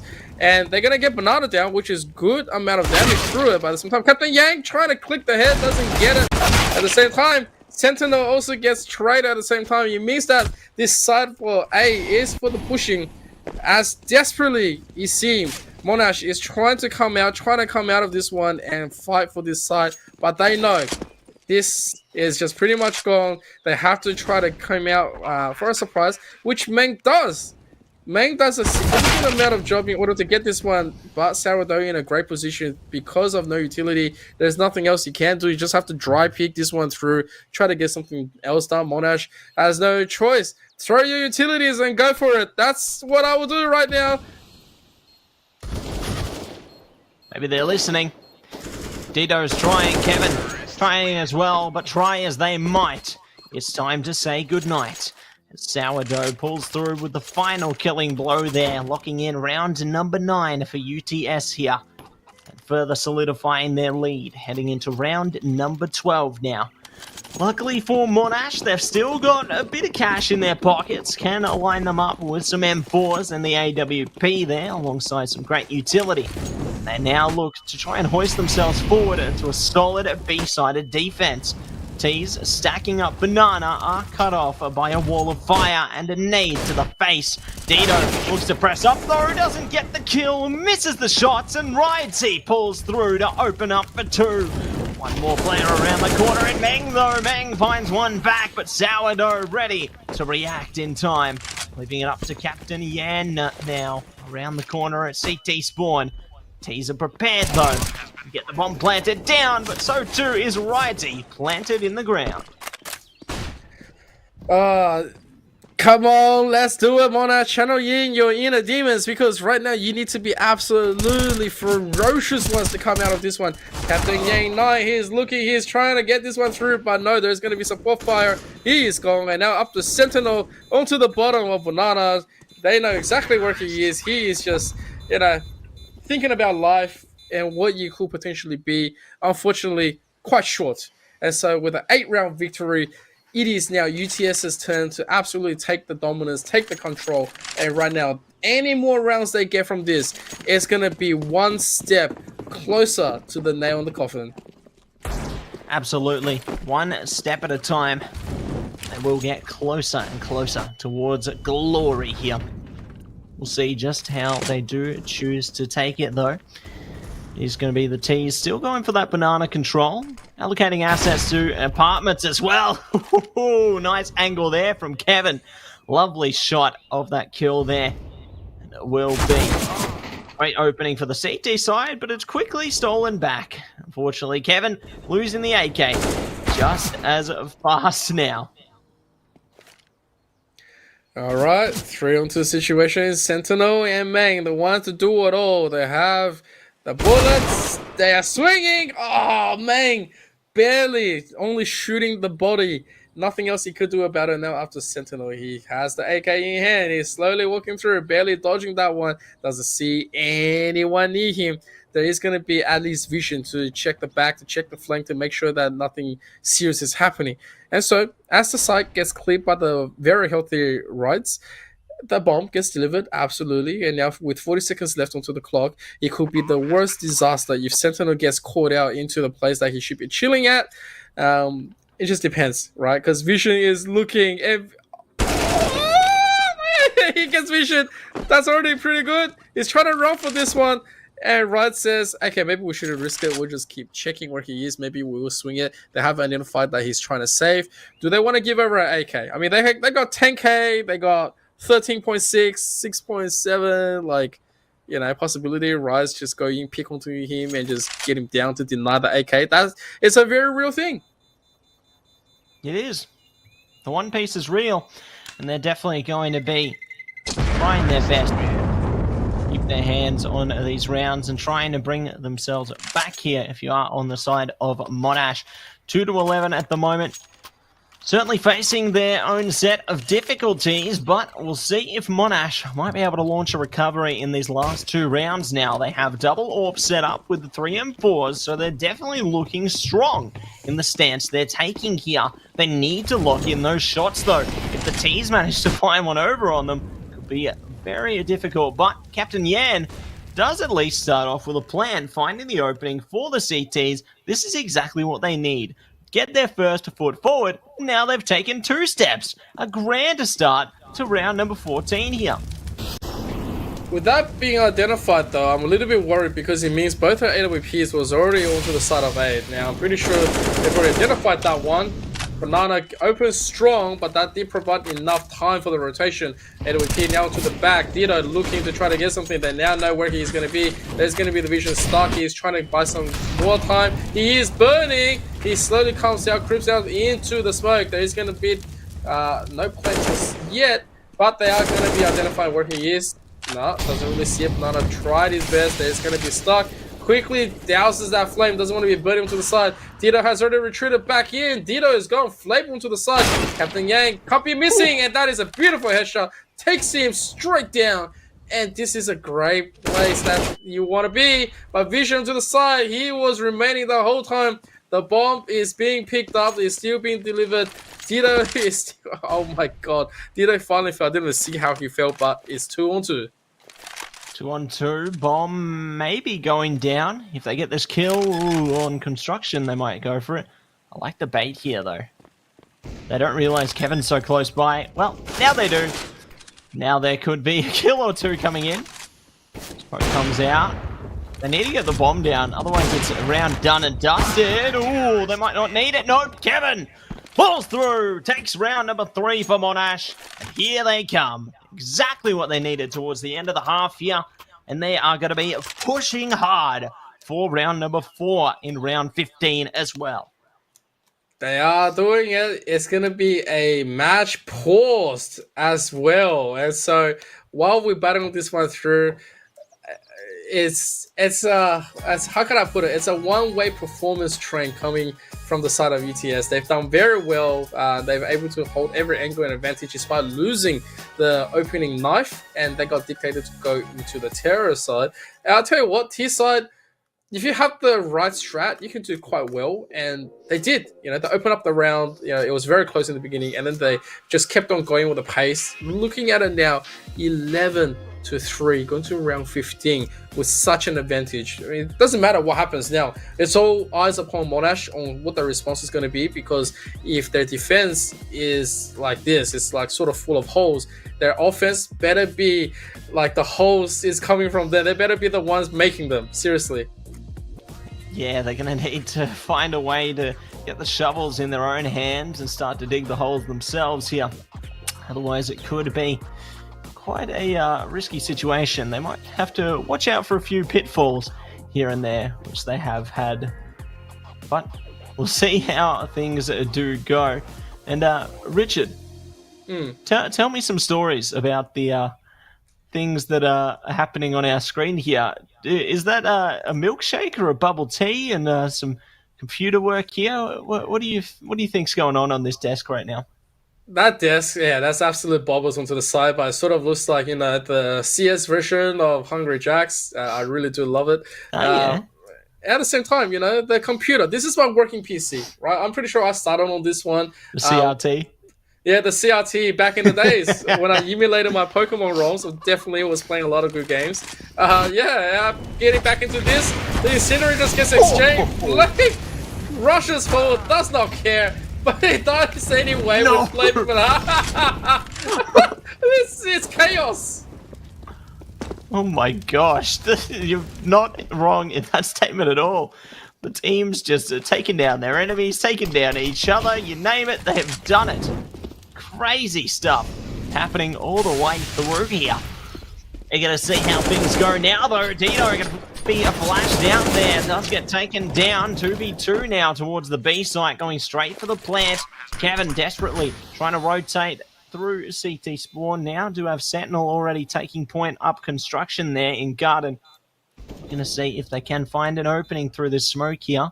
The T's got no utility anymore, so once this smoke goes down, the site's going to be open for play there. Kevin could be the one to find an opening, though. See if they can manage it. Huge nade on Ridesy. 2 HP and a dream. Oh, this is looking grim, and it looks wonderful for Monash. They take round number 4 here. They are going to be matching their rounds taken last week, as they did take 4 rounds in last week's game. So now they've matched their record. Let's see if they can exceed it heading into the second half here. Well, hey, look, they've already matched exactly what they've got from last week, and now anything they do is an extra bonus, is an improvement. 11-4, not too bad. UTS now on the side of the hills. Goodbye, Chica. You were nice. Get into my tummy now. And UTS going to be the one to rush this one down. They have a diffuser kit in the beginning, and the rest of Monash has opted and elected. That's a huge name, by the way. And 3 great kills coming from Monash. Yeah, great kills to come out already. Starting off strong. They really want to get round number 5 here. They want to break that record. Maybe go above and beyond. Vision wants to be the gatekeeper of it, though. Does get a kill back. Flape now going to be down to the 1 versus 4 situation here. Does find one back. Getting the swift kill with the USP like John Wick there. We're going to see if they can find another. They've got a kit as well. Well, not anymore. They've got no kit and no life, as they will be taken out of the game. Good kill coming out from Monash. And it will be round number 5 going their way with the pistol. They might even find number 6 in their favor as well. Okay, here we go. The improvement is already there. Monash feeling absolutely amazing right now. Let's see. 6-round deficit. UTS just have the nade while they have the Mac and they have the AK. Great kills come through, but they're gonna. Oh, could have been huge. Not gonna happen. They are gonna deny it. Monash, all of a sudden, they are getting the pace, and UTS was all too happy to give it to them because they said, you know what, we want fast and we want to be quick. Show me what you got. Show me your moves, they might say there, but they are gonna be heading into round number 18 now. Both teams cashed up, ready for action. As our CTs have plenty of M4s, MP9 and the FAMAS. T's got the Mac attack and the AKs here. Looking to take mid presence as well as apartments now. Good split to come through. May find an enemy or 2 waiting for them, however. Lots of damage already done. Goodbye, Meg. And goodbye to Banana. Good trade to come out, however, from Sourdough. It's towards Diggity there. Good smoke on mid, trying to cut off that bomb carrier. They don't realize how impactful that is. Oh, they hear him, but they don't get them. Sentinel will be shut down. That's good vision, though, coming out for our CTs. But speaking of vision, their vision's gone bye-bye. Into the pit position there, and it will be the A site where the bomb goes down. So a very unfortunate moment for UTS, where they saw the bulk of the members from Monash, but the response is just way too slow, and really unfortunate side and drop right here as well. And so it's a position that they have to play for. They can play for exit. They can just, Razi, he's already looking through it. He says no one's going to get out. The only way you're going to get out is by over my dead body. It's unfortunate they don't have any more nade or anything else to play with. And here we go. There is that entrance. And yeah, they're going to get by into Flape. Okay, no, they're not going to play for that exit, but two of them is going to die, Flape included, and all of a sudden, you see Rise here, he goes, oh, hang on a second, that's what happened. That's the way it goes. 7-11, eh? Time to grab a Slurpee, heading into round number 19 here. UTS going to be stuck down on to just the M4 and the Mag 7 this time. Got some upgraded pistols, a bit of armor, slither of util, but not too much else coming into the round here. Tees may be in a position to have a field day in this one, but not necessarily. There's still bountiful possibilities for our CTs here. As they hold steady in the apartments. I like this iron wall defense system they've set up. I've got a couple in boiler there, just really focused on that apartment window position. If anyone pushes in, they're going to be essentially walking into a death trap. Speaking of, looks like they've found the vulnerability. There's two go down immediately, and leave it down to the remaining players now. And it looks like the T's are switching up to B instead. Yeah, Kevin just slowly playing target practice with his opponents. Should be feeling quite good about that Rise. Meanwhile, it's going to quickly buy some more time for a potential push onto the B. He now sees that he is possibility of a push right here, but Monash has already wisely said, no, we're clearing A, we should be good. Most of the members have already rotated, and so this is going to be pressure given to Sarado, holding on to just the usual good old trusty jumping down. Come on, jump down, jump down, jump down. Nope. No, he's not doing it. He's going to slowly jiggle through. Does a little bit of damage. But yeah, I don't think there's anything else that they can do in this situation. 2v4 situation without any utilities. Yeah, it's going to be a save. Yeah, definitely looking to beat a save there. Good call from the CTs as well. I mean, sure, their economy is good. You know, it's okay at the moment, but keeping the M4 and the AK definitely going to support them. Heading in around number 20. I feel they'll be in a much better position heading forward to do the best job they can. So I'm eager to see how they manage to push themselves up heading into the next round, considering Monash seem like a completely different team heading into the second half, right? They've managed to feel energized. They're pumped. They're putting their best work in, and they're getting closer and closer to UTS here. Yeah, 11-8. They absolutely killed it. They doubled up onto their last top score, and now they are slowly starting to pick this one out, feeling it. And so Kevin charging this one with Tito, trying to find that opening while the rest goes to control Sentinel into the banana, trying to battle this one through, but he gets gone down into the trade here as well. Vision is gone. A side right now open, so they have to quickly rotate.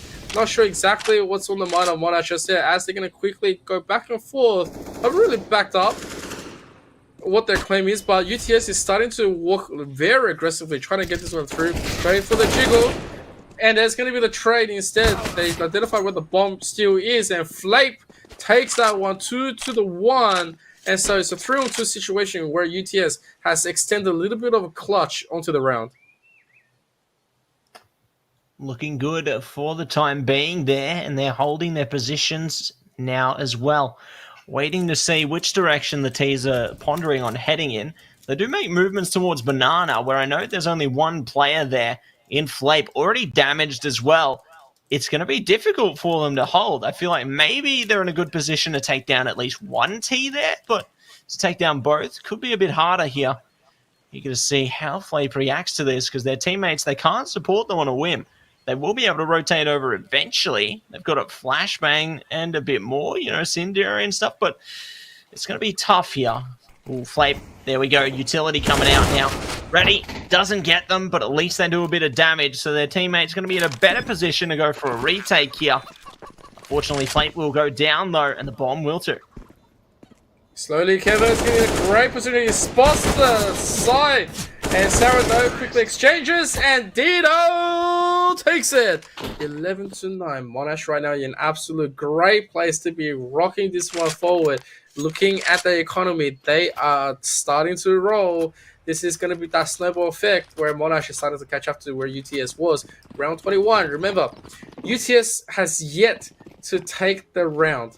They have yet to really just take that little bit of claw. And so the last 7 has all been Monash.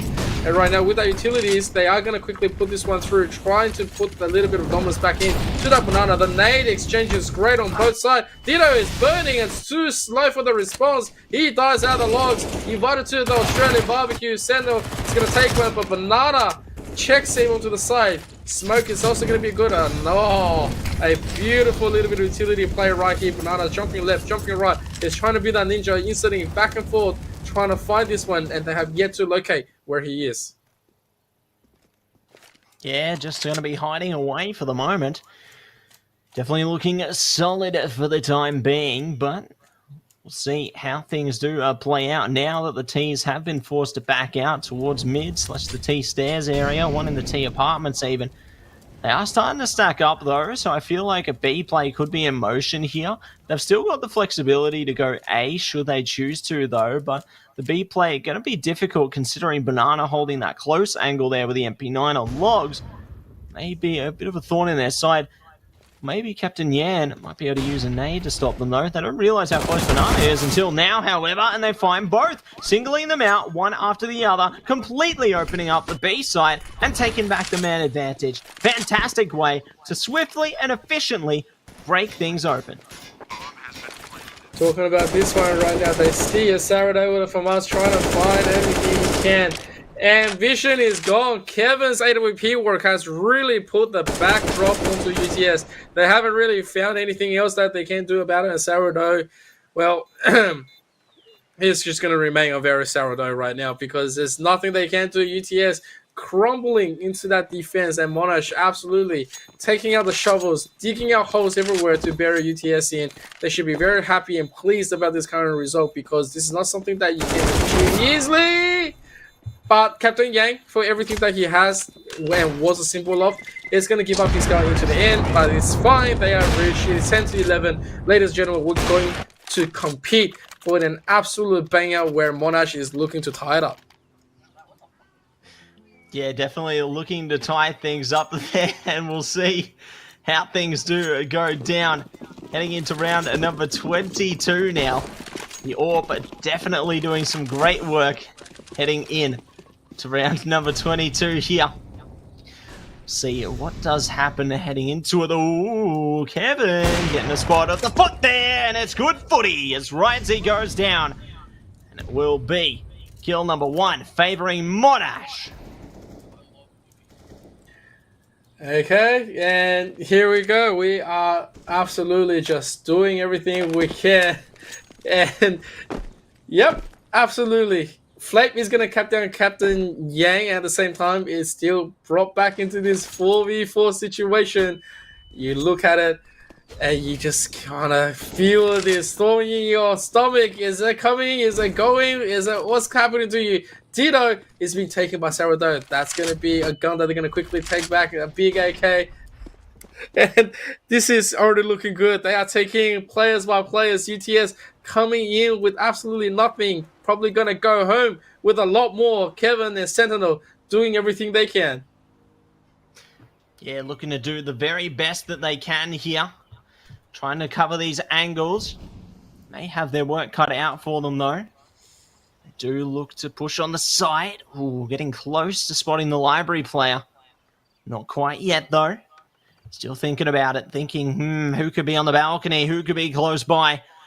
If they get too close to the sun, it's all going to come unraveled. Fire comes out, they spot one. Try and go for the kill. They might as well the balcony player do actually, but don't get taken down by them. Vision goes down, but Sourdough pulls through in the end. It will be Kevin to elevate them though. Seconds remain in this round. They need to go for the plant. They got to go for it. Flape holding steady though, waiting with their teammate Banana around the corner. 2 versus 1. They're going to try for it here. Try for that retake.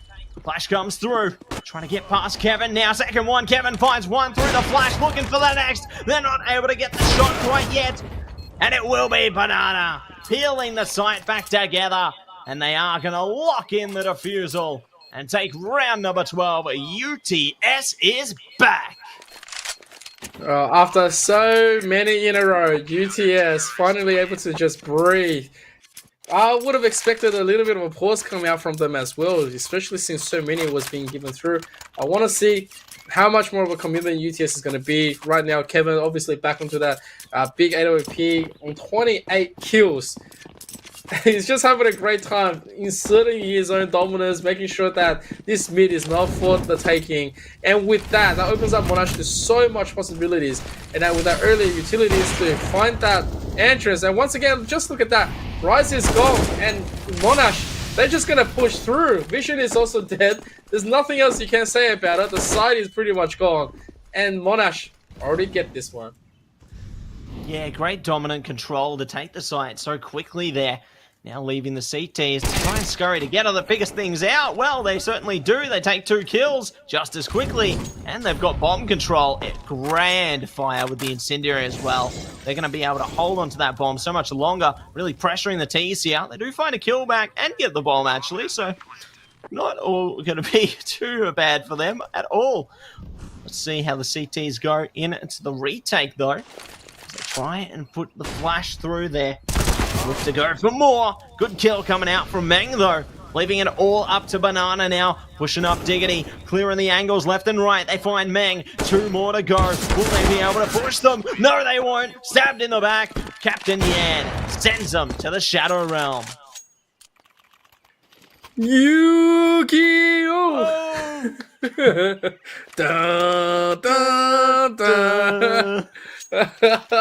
It is now 12-11, where Monash out of nowhere is pulling out the absolute dub. They are winning round after round, having an amazing time putting the economy check back into UTS. They are trying to be super careful. No one's even trying on the top of the mid to even want to compete. Monash is absolutely coming from the back. They have won so many rounds in a row. They are saying that we want to take this one all the way.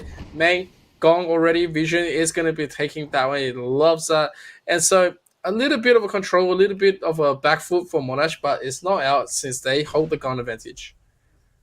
Yeah, they've definitely got the gun advantage for now. The CTs can try and retrieve an AK off the Ts, perhaps. And it might work out for them, but it's still going to be a tough task ahead of them. They've got plenty of work to put in. And we'll see if they are going to be able to manage it with just about a minute to go now. The T's definitely doing a good job to hold on to their positions here. But there's still plenty more work that needs to be put in. Let's see if they can manage it now. Tiptoeing forward. 45 seconds to go. Sentinel holding that B corner there. Does get a spot on one. The T's waiting for the signal, and that could be it as they rush their way up Banana and look to set things up to try and crush the site. And so it looks like there's going to be the final push, waiting for the flashes and the smoke, as Sentinel bravely just goes in. He's a little bit early for the timing, but that's going to be working out in his favor. He's checking the corner, but he checks too fanatically, and he's going to be taking down. Flay takes the one, Theodore follows with a 2, and then on top is going to be 3-3 situation. Sorry, though, coming from the ruins, he is just hearing all the noise, but he should have went up a little bit more. Looking forward, there's going to be a scenario right in front of his face. Doesn't see anything. He's trying to have a look. Oh, he spots the cord and takes out the AWPer. And then on top right here, Vision can also do a lot of damage. There is going to be the play, the setup, but Vision is gone. 2v2, the 2 pistols against the 2 AKs. And Ditto, oh no, very unfortunate moment. As they are trying to go for the defuse, they are just sticking at Captain Yang. Wow! Captain Yang shuts them both down, and we are all tied up. We're all tied up at 12 for 12, and we will delve into the chaos that will be tied into this game here. We've been roped into quite the exciting series, and I can't wait to see what's in store. It's definitely heating up all the way through. Fire comes through there. They will be in store now. Smoke to cover off Banana. Give both teams a bit of reprieve from the pressure has been forward. Captain Yan being pressured forward, as a matter of fact. Still has their life intact, though, and they push up towards the carts there. trying to see if they can manage to clear the corners where the CTs lay in wait. Okay, slowly. Monash has done a tremendous job at catching up right now onto the T side. They have done everything they could, and now trying to bait out some utility, trying to bait out the mistake from UTS. UTS having been down so many rounds in a row, probably not going to give it to them. This is a very expensive round. At the same time, utility-wise, they have plenty to muck around with. They can keep on holding. Monash is trying to find something, trying to play for that info, but nothing is going to give it to them. Mang trying to hear anything else. And at the same time, I will say, if you keep beating them, if you keep smacking them, your prey is never going to come out from their usual route. There is nothing to be there. Kevin inserted a lot of that information. And so Monash, slowly, they creep. 4-player strong. Looking to start inserting all the utilities, passing a few into the side, looking for the smoke and the flash. All 5 is going to be committed. And this is a huge push, waiting for what UTS potentially's defense is going to be. We'll see what defenses are going to be coming through here. The mollies will be elevated on to the site now. Banana ready on first oranges though. Goes for the shots. Looks to take down another. Great defense there. Meng can actually take down their teammate. It's a series of unfortunate events there. But it works out brilliantly for UTS as they take number 13 in their favor. And they are going to be looking confident off that one, considering Monash are now going to be stuck on into a bit of an eco. That was a funny one, but let's just quickly go next. 13 to 12, UTS is probably going to be the one to hold this one quite strong, but the thing is, if you're quick and fast, you might just be able to take this one away. Sentinel is burning away. AWP has to come strong. Here's the crossplay. They take that first one. Captain Yang is instantly down. The AWP is holding. The Banana is holding everything else that you can do. Banana is actually, I guess... Is that the... No, you saw the double AWP setup. You have Rise also looking to the side. And yeah, Monash, they're trying to just do the damage. Kevin also gone. There's light picks. And yeah, quite simply enough, Vision could just be running into most of them. Yeah, they might be running into a few deadly enemies there. Holding a steady towards middle here. Let's see who finds the first shot though. Dido. Sneaky beaky like in that smoke. Looking to peek around the corner now. Gets shot straight down. Vision following up as well. And it will all go wonderfully for UTS there. 2 away from a potential victory here on Inferno. Inferno! And so, Monash, what is your response? You've had so many in a row. You've done quite well. Your momentum is in full swing still. You shut this one down. You're looking quite good to start contending. There's 2 AWPs onto the other side. What are you going to do? What is your answer? That's the biggest question. And so, Monash right now, trying to play as much as they can in order to get this one through. They are just being selective about it, but Sentinel is gone. Banana has taken him down. And at the same time, onto the apartments, there is no entry. There's a little bit of doubts, but UTS, they're already trenched in here. They're already saying that, yeah, if you're going to go A, you're going to be meeting most of our utilities, and we're happy to keep on sitting. Yeah, they're sitting and waiting there, ready for the attack. Tees look to strike. A good strike coming from the UTS side, though. Finding 2 and falling straight back. Dino pulls through for another. They will be good to try and respond defensively here. Vision. Getting vision over their opponents. Ooh, good spot down, Diggity. Gonna fall off to a tight angle there. Ready and waiting to try strangle their way through, but it will be map point taken by UTS.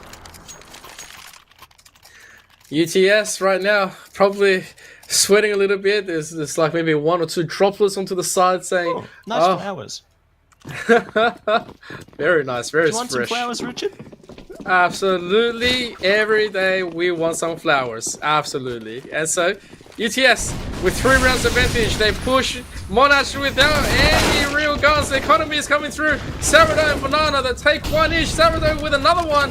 Things are starting to look really bad. Mang's trying to charge ahead. He sees the target. He goes down. It's up to Mang. There's a stack. They try to knife him. And they do. Goodbye, UTS. He's going to take this one 16 to 12. Fantastic stuff coming through from UTS there. They managed to hone in on their talents towards the end and will be able to balance the check and take away the map. So great to see they do find a recovery there. Impressive work from Monash as well, you know, really bringing themselves up compared to week number 1, taking 12 rounds instead of 4. They've managed to really go the distance there, so impressive comeback from them. Even if they didn't win, I'd say that they've improved. Yeah, they have, absolutely. They take what they took, was it 9 in a row to go to 11? I can't remember the exact, but they basically went double digit instantly as soon as they went for the switch. Had a superior little bit of strategy. It means that they did work quite hard when it come down to the T side.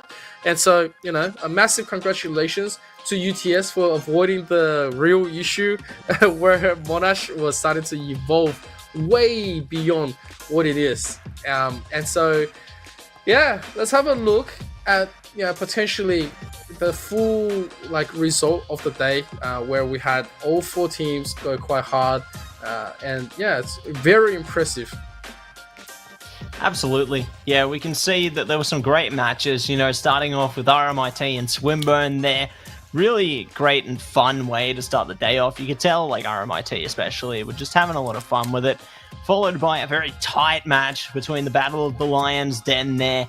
Definitely a close one between USYD and UNSW. Definitely could have gone either way, especially if it went longer. And then following suit with a dominant approach from UOM against AU there. Following with a relatively close one for our last match of the day. So definitely loved every part of it.